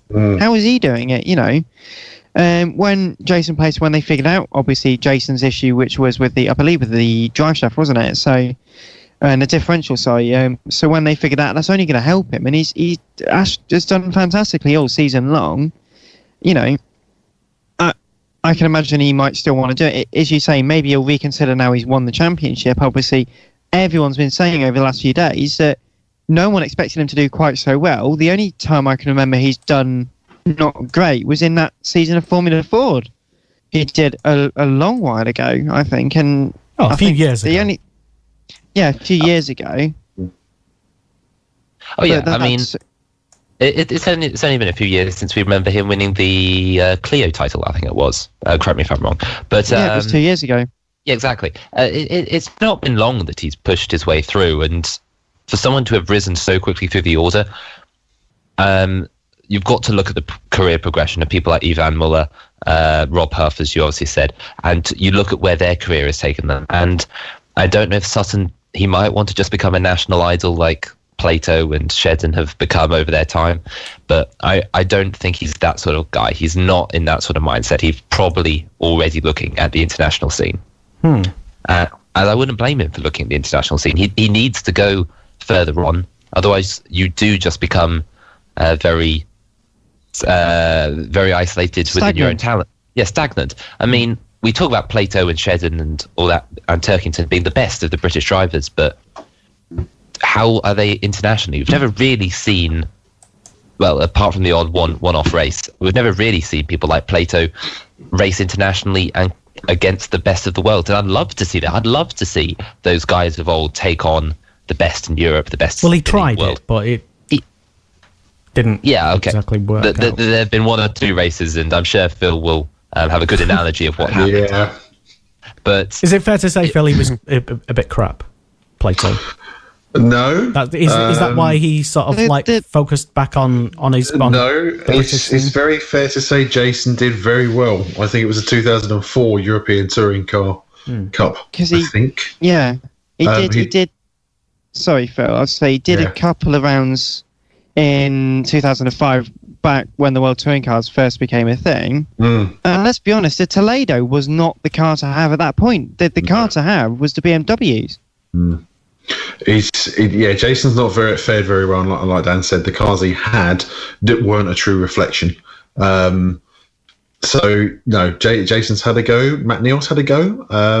These guys, whilst they are our biggest stars in the British Championship and known internationally as well. Their best time has been in the British Championship. I'll be honest, Dan sort of surprised me a little. I've missed the TCR UK bit from Ash Sutton, but my angle the entire year about Ash Sutton has been that he's been able. Last year he was in a front wheel drive MG and brought performances out of it that were very close to what Jason Plato was able to do when he was at MG.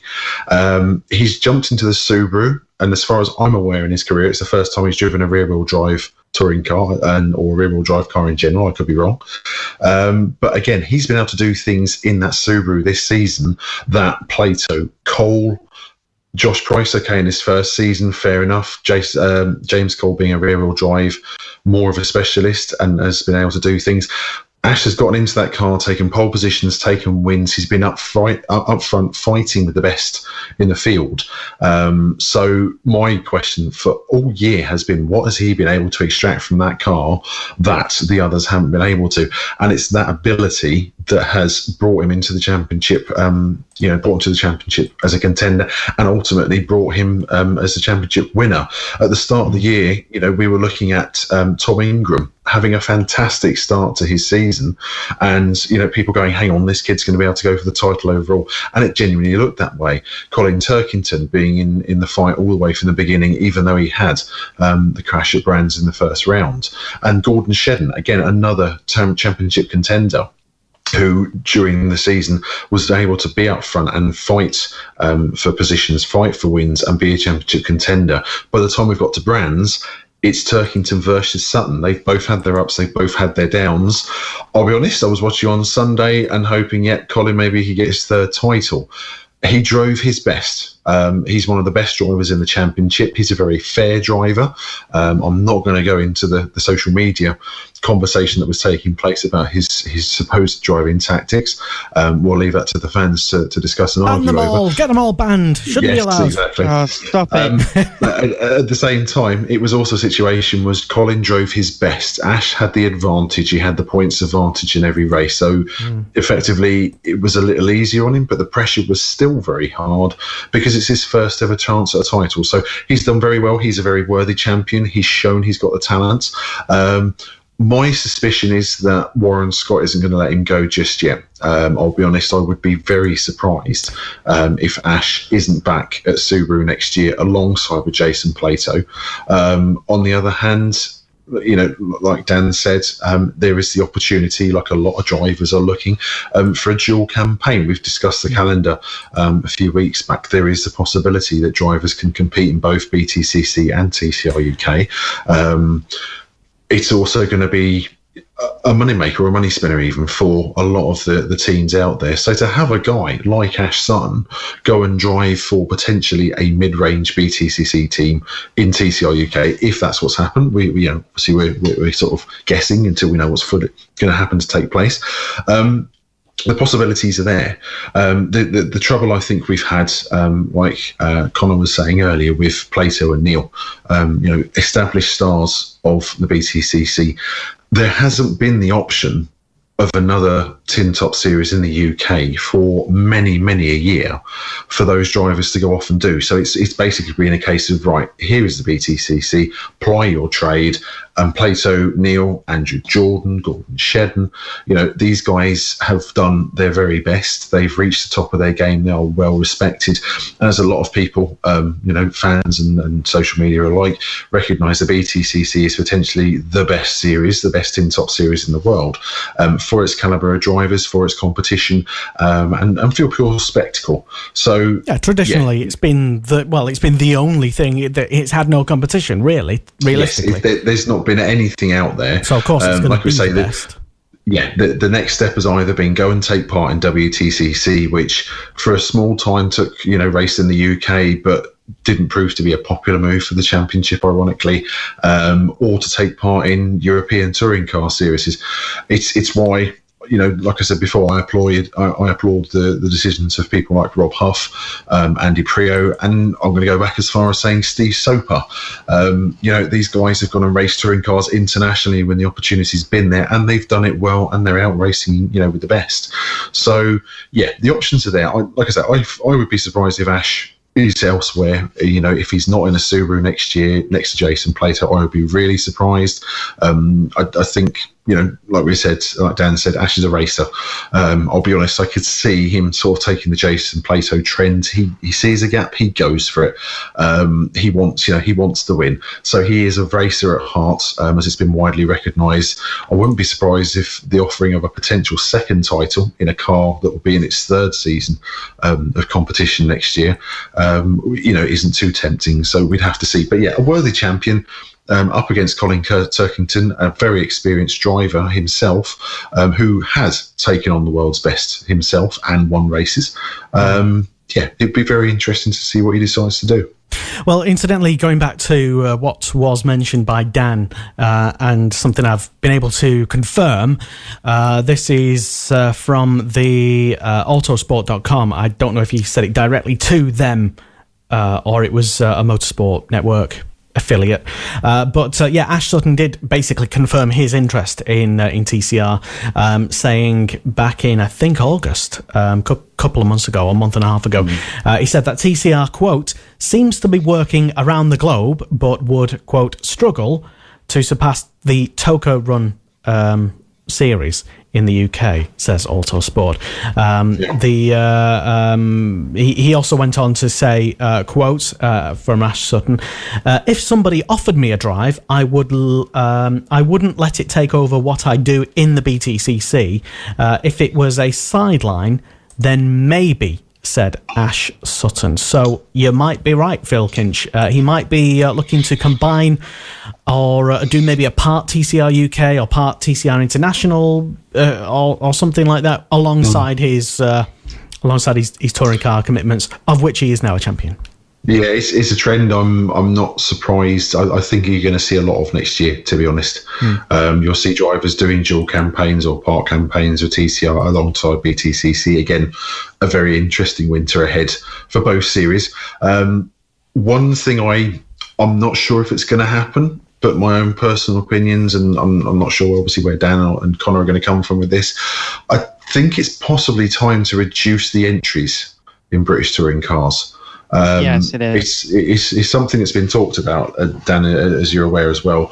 32 car grids is great. It's a brilliant spectacle. The TBL system was brought in to make sure we have, high quality entries, high quality teams. Is it just only great for the administration, i.e., more money? Because we don't. It's irrelevant for the TV viewers. All that will happen is as we've said in previous shows, is that there's more of a potential for more crashes and more controversy and more scandal and more nonsense to go on. Plus, we can only watch one bit of action at any time on the track. There's more stuff that we don't see. No, I think it's a case of it may be a time to look at limiting how many entries the series has. Whilst it's been brilliant with the NGTC era, it's been having for the past few seasons 32 entries.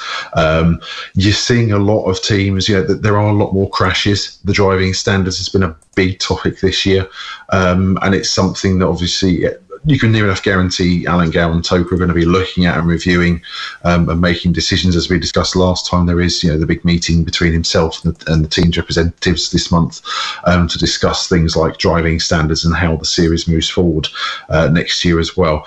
I think it's something that's going to happen where they're going to say, look, let's start cutting down how many entries we have, how many TBLs are available. I wouldn't be even surprised if the number of TBLs, because obviously some teams have 3, some have 4, some have 2. I wouldn't be surprised if even the TBLs assigned to a team cuts down to, say, maybe just 2 cars per team. I'm guessing. I'm not certain, but it is something I think could be the next step with BTCC, where they limit the number of entries so you've got an even better quality grid of drivers and teams. And potentially, with the driving standards improving and ways to find that, having a smaller grid of cars. let's be honest, the top 15 cars score points out of a grid of 32 cars. So half the field, if all of the cars finish, just over half the field miss out on points. I think you'd find a lot more of a fight taking place if you had, say, 26 entries, 24 entries, cutting the number down. I don't know, it's a guess, but I think it's something we could be seeing quite soon. Well, let us know your views if you are tuned in live online to us here on Motorsport Radio. Is less more? Let us know. It's at M-Sport Radio on Twitter, where we are also streaming the show live and in glorious HD so far. Kind of, so yeah, is as Phil Kinch says, is less touring cars on the grid going to be better overall? Will that potentially mean that if they do cut the grid down to just 22 cars, then the remaining 10 cars might just all bugger off to TCR UK? Could happen. Where else would they go? But let us know your views, and is that something that is right for the championship? Let us know. We want to know, basically. Any views? Let us know. That's the main point. Martin Johnson's been on, and he's let us know. Thank you, Martin, and welcome to the show. He says he knows Ash well, and having raced with him online for many years, he says he will have grand plans for his future. As always, though, funding and offers will heavily dictate his future, but he has more than enough talent to do whatever he fancies turning his hand to, including maybe even potentially a new career as a grid girl. Oh. Potentially. Oh, dear. For the radio listeners' benefit, there's a wonderful picture of Ash celebrating from social media pictures that were put online.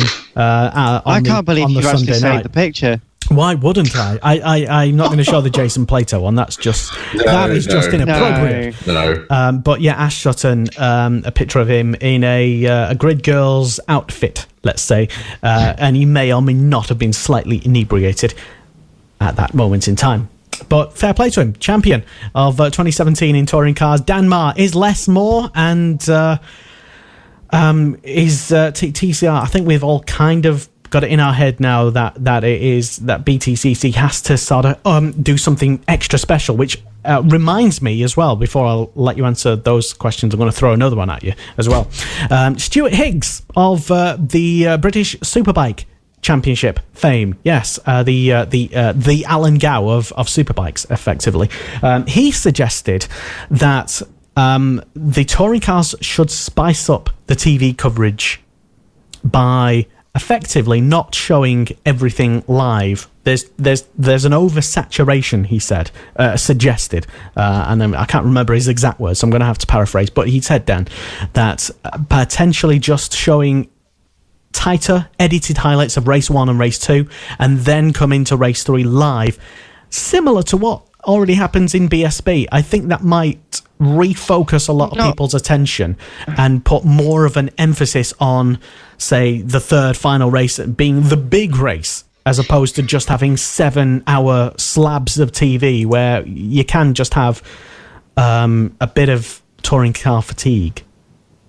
If that's a question. Okay, so before I delve into all of that, I think less would certainly be more in terms of the British touring cars. We can get more quality entries, more quality drivers, more quality teams. If we just focused it a bit more, rather than spreading 32 out, and reducing the amount of TBLs potentially to 26 or 28, just thinning it out a little bit more gets rid of a bit of the clutter at the back, really, because then you just take away some of the more potential risk in the racing. Yes, well, you remove, obviously, the organisers will lose some of the revenue they get in from the quite substantial season entry fees they get, and as well as the TBL fees and all that. But if you did thin it out, we could see more quality go through, because people will pay more for the seats. Teams will be paid more to prepare cars to the higher order. We'll maybe get a bit less variety, but really, is that such an issue? It's an interesting one. Not necessarily more quality. So go on. Yeah. Just talk about TCRV briefly as well. Look at Josh Files, for example, going over to TCR Germany twice now, champion in TCR Germany. Josh Files never really made it up into the British Touring Cars. He only really got as far as the Clio Cup, Renault UK Clio Cup, before going over to TCR and smashing it twice. So we can see, there is a lot of people out there who can provide the best results. In terms of spicing up the show, in terms of edited highlights, I think some of that's ironic coming from Stuart Higgs, the British Superbikes, which enjoys almost identical coverage on Eurosport. Not this season. In terms of ITV. Really? There has been, traditionally in the past, yes, it's been on all day and it's been a huge slab of programme. But this season, I think that they just come on and show either like two races and then they disappear off again. It's slightly different. Yeah. It's slightly different, it's been better. But then let's look at it from another standpoint of, I'm not going to go into the argument, they should put the British Touring Cars on ITV1 because I want to watch it and everyone should watch it and enjoy it. I'm glad you didn't say that.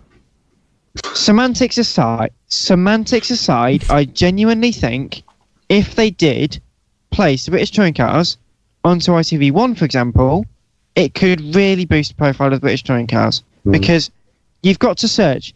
For example, the EPG number on Sky is 120, which will put it on the third page of the EPG when you're looking on all programmes on Sky. What happens if you just bang it onto ITV1? Even if you just say, have the edited highlights as an hour-long programme, edited highlights of race 1, 2, and then live race 3, but then you've got to account for some of the more gimmicky bits like the reverse grids and then the ballast, I understand, and the reverse grid you can sort of understand. But if you're going to do it as a product made specifically for TV, as Phil will understand for World Rallycross, you can't start introducing gimmicks and then making it this big extra special thing. You've got to make it as simple as possible before then making that the big headline event. And I think the British Touring Cars, yes, maybe they need to incentivise the teams a bit more, potentially with the amount of money they get from the prize pot at the end of the season, maybe, again, reducing some of the gimmicks. But, the British Touring Cars isn't fundamentally broken. We're talking about it as if it's broken. It's not broken, obviously not. It's been working well for... No, it's not broken, and it's been working perfectly for 60-odd years, so we don't need to reinvent the wheel. But if you're making suggestions, like, for example, Stuart Higgs has said, if we're going to do something like that, let's just go back to basics. Let's have 3 races. 3 races works perfectly. Have race 1, potentially, this is just my thought on that, reply to Stuart Higgs. Race 1 as results of qualifying. Race 2, the reverse grid race. And that sets that up for race 3, and that's the big all-out, let's go for this. Maybe make it longer, maybe make it worth more points. It's just something a bit like British Formula 3 does with a reverse grid race where that's worth, I think, less points, isn't it, Connor, as compared to the other two. You just need to do, again, if you're going to make it a program, a live program, you've got to tailor it to be live. The format doesn't naturally suit live television in itself because you've got a big block of the 7-hour footage, which I enjoy. I will quite happily sit through and watch 7 hours of motor racing.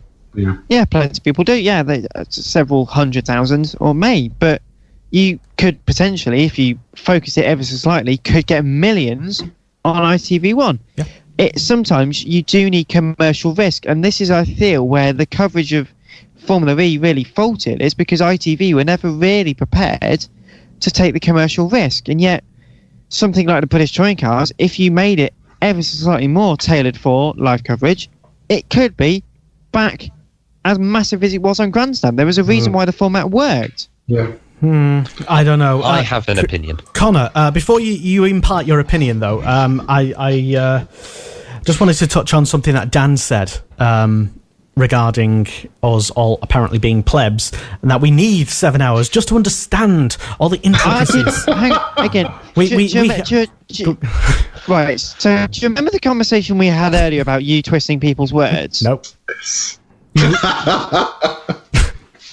Nope. Literally, you never said that. Anyway, but apparently, yes, we need 7 hours because touring cars, the BTCC, is so unbelievably complicated, and no, we're all. All I said was that the current format does not suit a shorter show at the moment. Obviously, you got the highlights reels, but it doesn't currently suit the format itself.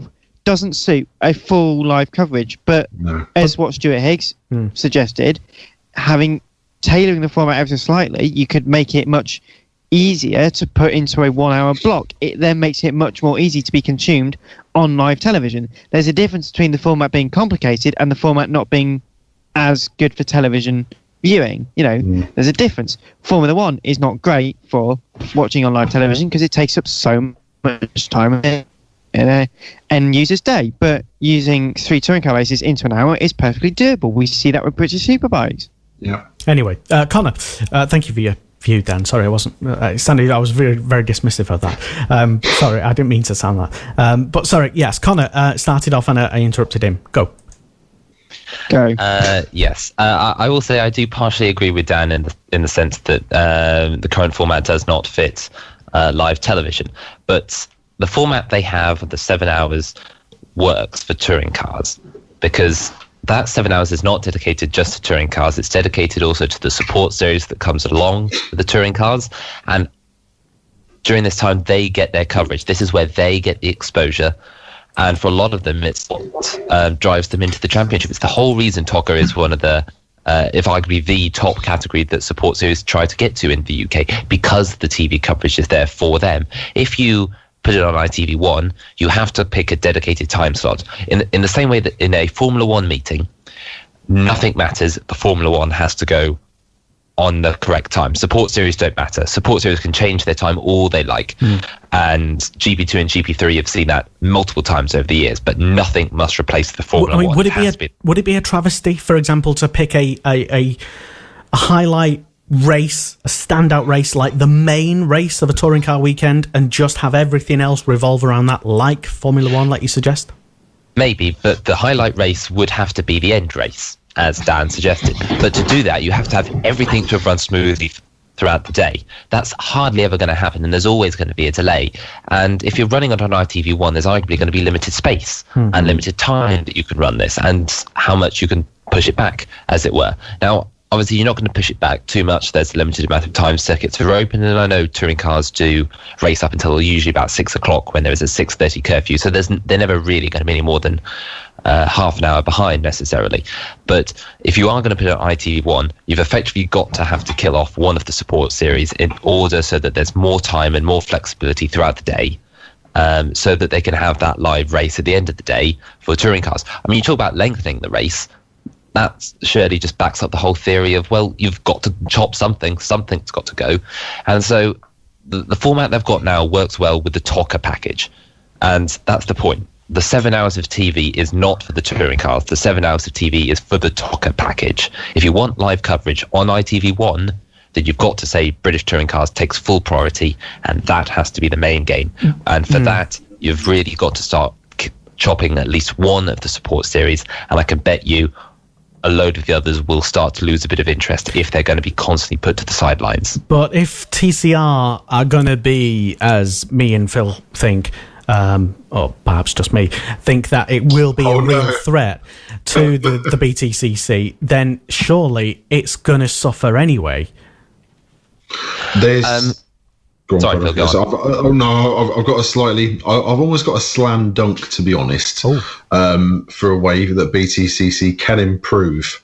It's something the fans have been screaming for years. Live qualifying. It's quite simply, a lot of the fans want live qualifying of BTCC rounds. Now, okay, you've only got, I think it's 30 minutes qualifying session. But it is live. It's kind of a nothing, though. I mean, qualifying. It just affects... say live qualifying on TV, not internet. Okay. So not streaming live, which it is live. Yes, it's streamed on the internet. But I think there's something a lot of the fans have wanted is it to actually be live on a Saturday afternoon on ITV4. That potentially could get more viewers, more ratings. Okay, yes, everyone's playing football or tennis or rugby or whatever else on a Saturday, but it worked. Okay, it worked for Formula One because that's a headline act, qualifying on a Saturday, race on a Sunday.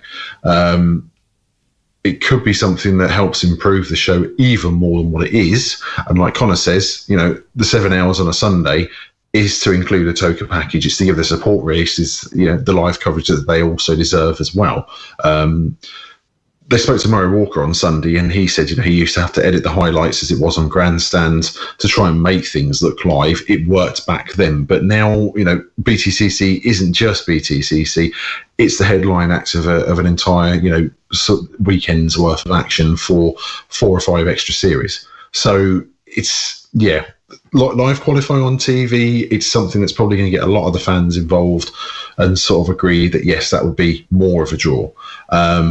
But has that model of even TV, has it moved now? Because even so much of live TV, it either has to be a world famous thing like Formula One. Touring cars qualifying at like not going to draw. It's not going to ever happen. As Lester suggests, sorry to interject there, Lester, but as you suggested, it's not anywhere near worthwhile. I'm afraid to say it's not anywhere near worthwhile, and I'm a big touring car fan, as we all know, but it's nowhere near worthwhile enough for ITV4, who, bearing in mind, just last year spent millions of pounds on the horse racing highlights, are going to cut that for half an hour to go and watch some tin-top racing cars going around various circuits in Britain. It's not going to draw the numbers, it's not going to draw the advertising revenue, and ultimately that's where it comes down to,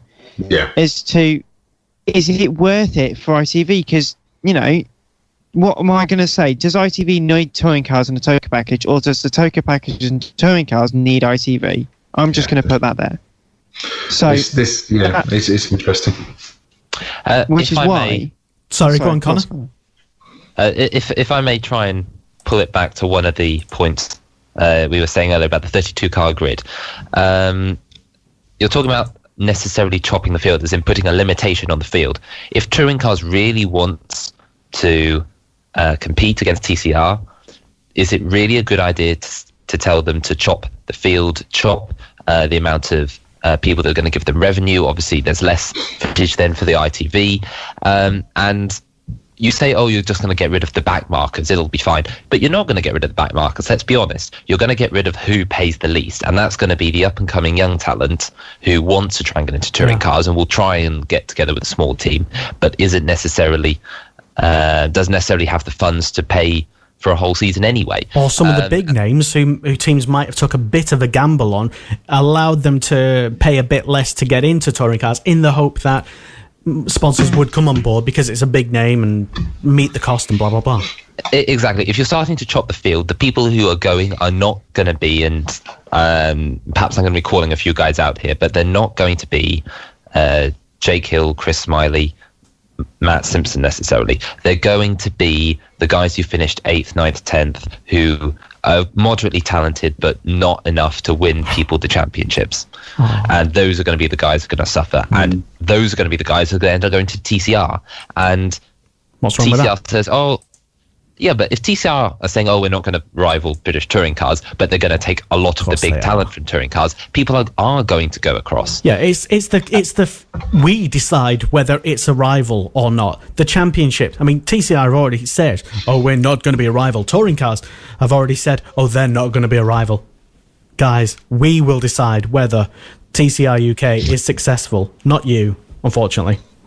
Yeah, I'm sorry to drag it to single-seaters, but Formula E is successful these last couple of years because the fans are interested in it. The whole reason Formula E is taken off in such a way is not because it's an international single-seater series. I mean, 3.5 has failed, Auto GP failed.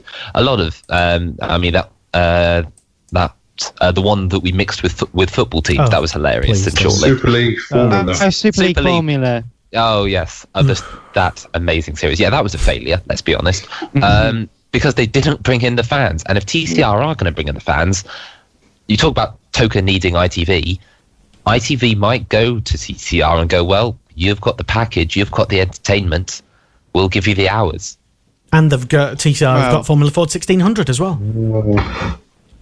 For example. Which, by the way, I should add as well, we might have a bit of early driver news as well, from a driver who's tuned into this very program as well. Oh, wow. I might as well say it because he said it publicly on the comments section. But this year's Junior Saloon Touring Car Saloon JSCC, Liam Thompson, the junior. Yeah, but Liam Thompson tuned in, and friend of Motorsport Radio, is looking for drives at the moment, and he was asking earlier on our comments section of the Facebook stream, is Formula 4 1600 going to be on the package? Go on. I feel a lawsuit coming. And Dan confirmed, yes, it is. And I chipped in and asked him, well, are you interested, Liam, in Formula 4 1600? And he said, yeah, he's looking at it, which to me it puts two and two together. I mean, it could even happen. Liam might even be racing in Formula 4 1600 next season, so that'll be good to see. So yeah, rather than go back home and maybe racing in something else in down under, which is where he's from, I think. Anyway, sorry, carry on. What was you saying? He was saying something? I don't know. I think that brought. You interrupted at the end. Yes, I did. Sorry, I was getting a little flustered because I knocked my microphone a little bit. Formula 4 1600, TCR UK, great package together if they have live TV. Providing they have live TV, and only we will decide championships whether you're a success or not, i.e. the internet. So bear that in mind. And the people. Says Lester, the guy that constantly complains about people on the internet. Oh, yes, absolutely. and then becomes a person on the internet, and then gets banned because he's a person on the internet. I'm just a commenter of social situations. I'm a journalist. I say I'm just a journalist. Don't blame me. So do you mean you're being oppressed? Are you being oppressed? Are you? Anyway, so. Very nicely done. So yeah, there was one other thing that I did want to sort of briefly mention. Not that it's had too much of a focus on it this season, and that's some of the support categories on the token bill. And Jamie Caroline, who fantastically celebrated his championship victory. At Brands Hatch, and Connor Jackson is the checkered flags, I think, official Formula 4 guy for all the Formula 4s all over the world, including like Azerbaijan Formula 4. He has to get up at 3 a.m. to watch it and stuff. It's ridiculous. But yeah, Connor Jackson is your man for all the for all those championships, and it happened as well, and it was a fantastic. Fantastic scenes as well over the course of the Brands Hatch weekend to see Billy Monger back in the paddock and celebrating with his close friend Jamie Caroline as well. Indeed, it was a good end to the season for Caroline, perhaps not the one he wanted because he didn't pick up a race win actually at Brands Hatch, which I think a lot of people were surprised about, considering it was the one place he actually picked up a race win last year in British F4, so I think everyone expected him to do quite well. But no, he didn't. You could argue he didn't really need to do a lot. He simply needed to score 6 points, I think it was, in the end, going into the weekend, or 7.5, I think it was, actually, because of the half-point system that happened earlier. It was never really under doubt, was it? No, it wasn't. And I think what was more interesting more than anything was the fact his rival Oscar Piastri actually dragged it out so long. After Alton Park, Caroline had over 100-point lead, but come Brands Hatch, it was down to about almost 70 points. So it was interesting to see him to take his foot off the gas in the second half of the season. But overall, I think it's fair to say Caroline will go down as arguably the standard for a lot of drivers to live up to going into the future. He won if I'm correct in saying 8 of the first 10. Yeah, it was 8 of the first 10 races of the season, and 2 more wins in the second half was obviously enough to clinch him the overall title. 442 points, beats Lando Norris's, beats Max Futrell's record from the previous year. So he's definitely got potential ahead of him, and obviously Tokyo fans will know him quite well as the guy who won the Ginetta Junior Championship obviously 2 years prior. So he's definitely got a big run of success ahead of him, and I do wish him luck with what he's doing. If there was one thing I will say, I think a lot of people will be mostly intrigued by how he finished the final race of 2017, in which he braked on the start-finish straight to let 2 drivers past. Did he do that on purpose, or was that an accident? You would have thought maybe he'll say he would have done it on purpose, but he will. You would have thought a guy who won the championship would know where the finish line is, as it were. But yeah. Apparently, according to when ITV was sort of interviewing him afterwards, apparently it was to let teammate Pasma pass to help him in this championship, although that seems a bit sort of a fruitless effort, considering Pasma was so far behind the guy in front, points-wise, that he was never going to catch him anyway. Pasma, for reference, finished 8th in the championship. But yeah, it does seem interesting, other than trying to do a photo finish with his teammate, 0.0 to cross the line, USA 2001 Grand Prix, 2000 and I think it was 2001, USA 2001 Grand Prix style.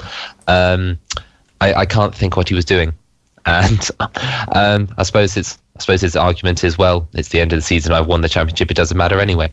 But possibly we won't really know, I suppose. Well, exactly, we won't. As for next season with Jamie, I think everything's up in the air.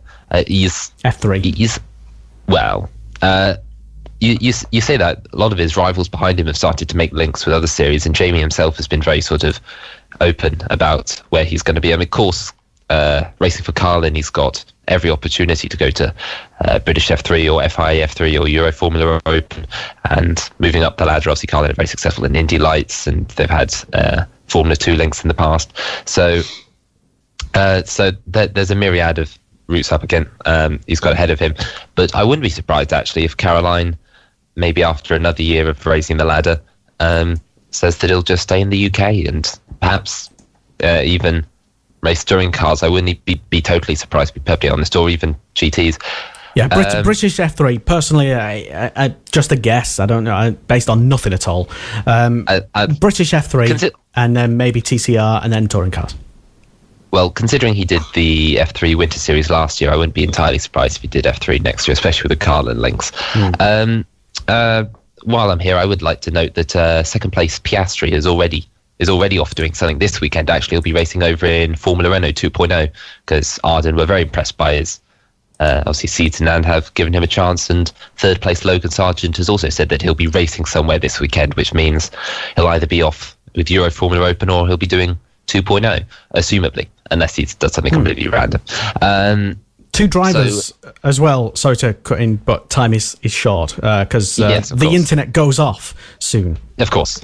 Yes, Linus Lundqvist and Alex Quinn both raced in Formula 3, both expected to make that jump up into BRDC British F3 next season. Is there any reason it won't happen, apart from money? Lundqvist, the only reason I can see it not happening is because Formula Renault have started to talk to him quite a bit. Well, I'd say Formula Renault, obviously the series, not. Lundqvist himself did come from Formula STCC last season, which is obviously the Formula series that supports the Scandinavian touring cars. He won that championship, and that championship is notably a former Formula Renault series, the old Formula Renault 1.6 litre. So he does have those things. He does have those Formula Renault aspirations, and so I wouldn't be surprised to see him in that if that comes about. But no, I think both of them are pretty much set for British F3. Same with Jamie Caroline. The only question will be Pasma as well. I'd throw into that mix as well. Potentially. The question will be about who returns to British F4 next year. I think that'd be the big thing. Oliver York, I think it's fair to say, his first season here, he was only expected to do the Challenge Cup, but he was doing so well by mid-season that he said, screw the Challenge. Effectively said, screw the Challenge Cup, we'll go for the full title. Which, in fairness, he didn't win the title, but he was 6th overall, top rookie, so I wouldn't be surprised to see him back, and I think he'll do pretty well if he does come back. Some of the, obviously, the lower down drivers like Jamie Sharp and Jonathan Hogarth, who obviously joined later in the year, will obviously be up there. And, of course, the Challenge Cup winner, Hampus Eriksson, brother of Marcus Eriksson, obviously, gets a free entry into British F4 next year. So unless he really decides his future is somewhere else, I think he'll probably take up a free season in British F4, because that just sounds like a sensible thing to do for him. And to be honest, his second half of the season has been pretty successful, so I could see him doing pretty well. But next season, I think it will be all up in the air because Quinn's unlikely to come back for a third season. I can't see Simmons coming back for a third season. A lot of the guys up towards the top of the field were all in their second season anyway, with the exception of Pasma, Sargent and Lundqvist. I think they did say on the commentary that I was watching, I think, I sort of half heard it, but I heard Ayrton Simmons already sort of looking at F3, British F3 that is, and in my mind I'd sort of checked him out already and had him sort of sitting in a seat in F3 somewhere, maybe double R, I don't know. Probably we'll see. I'm not too sure with Simmons. There's obviously no Arden team you can go to, and he has been part of that category, has been part of that unit for a number of years now. So any links he does make in F3 will have to be sort of splitting off from the norm, unless of course he follows the Arden route and says I'm going to stay loyal to these guys and follows them over to Formula Renault 2.0. But considering the quality. Considering the quality of that field, I think it would be. No offence, Ayrton, if you tuned in, but it's a big step. I think 2.0 would be a bit of a step for Ayrton, and having spoken to him in the past, I think he would appreciate the success more than the stature of the series.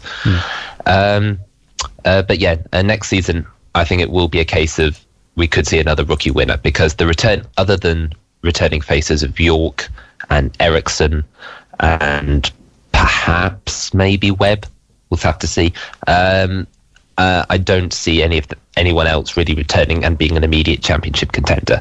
Everyone from here on out, I think, is fair game, and we'll see a lot of new rookies next year in British F4, and that might be interesting, especially with the Ginetta Junior drivers that are coming up, because it might be a golden opportunity for the junior drivers, especially after Caroline's won his title, to really make that proper step. And it would be interesting to see these 14, 15-year-olds actually make the step up into single-seaters and see how they adapt, because we don't see an awful lot of people make the jump between tin tops and single-seaters. This is true, yes. We don't see enough people doing it. Finally, I'll open the floor for the other panellists to have their say on some of these drivers that we're talking about. Dan, Phil, and there's me as well. I'm not going to give my opinion. But Dan or Phil, if you do have any thoughts on these championship drivers? I'd be shocked if Alex Quinn went anywhere else, to be honest, especially considering he did the last round at Donington Park and got a podium, yes, of course, in his maiden weekend. So I think him going anywhere else would be a little bit of a surprise, to be honest. Otherwise, I'm not really sure, to be honest. I don't, as we all know, I don't particularly follow single seasons very heavily, apart from BRDC British Formula 3, of which I lug camera around for Muggins, who's got the white shirt on. But that'll be me for the radio listeners, by the way. Yeah, that will be Lester Forbes for those of you that can't see him. Although you and Connor, I think, did a great job at the final round, in which I was not at. Incidentally, that was quite the hesitation there. But yes, thank you. I've not seen the footage yet. I will preface it by saying that. But I thank both. Thank you especially to Connor, who had to jump in and do, as well as his 5 different series he was covering at the one point for the written scribbles he does. Also had to help me at the nth hour because, help is helpful. Because you forgot the tripod. Well, it's not just that; it's mostly that. But he knows things about Formula 3 that I don't, such as drivers and plus things. He's a good tripod. He is. Before we move, I'm sorry. Yeah, sorry, go on, Connor. Wow, he's cut the ending off. We can't give him this power. Go on, Connor.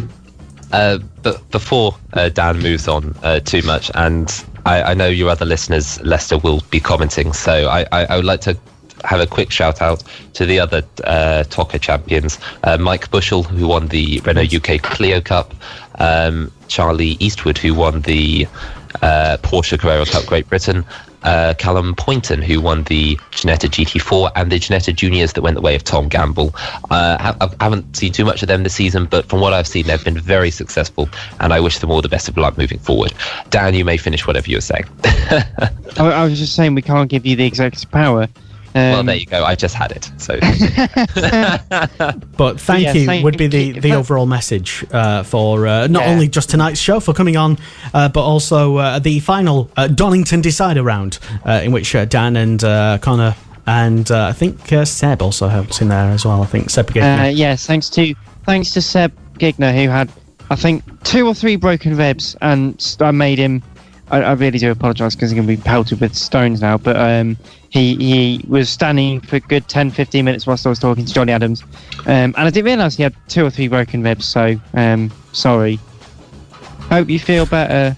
I didn't also know that as well. So there we go. We all know that Seb's got a few broken ribs.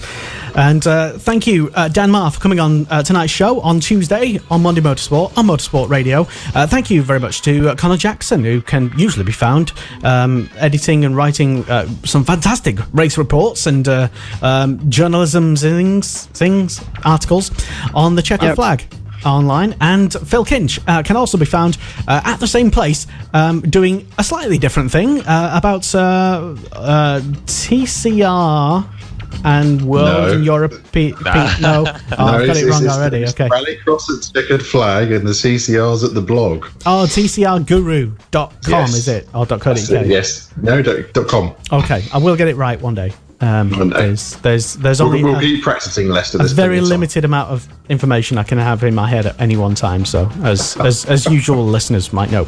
But thank you anyway for being part of tonight's show, and thank you. Oh my goodness, at the time already. We should go. See, we've waffled on already. Thank you as well, and congratulations to Ash Sutton, who is the 2017 the British touring car champion. Dunlop. Yeah, all 2017 Dunlop MSA British touring car they don't champion. sponsor us. I don't understand all that. So anyway, well done. Thank you, and that is it for another show. John is again. We'll be back, incidentally, tomorrow night for some Superbike talks, and we might even talk about all the Stuart Higgs touring car solutions that he has. But that's it, really. Thank you very much, and good night. This is Monday Motorsport with Lester Forbes.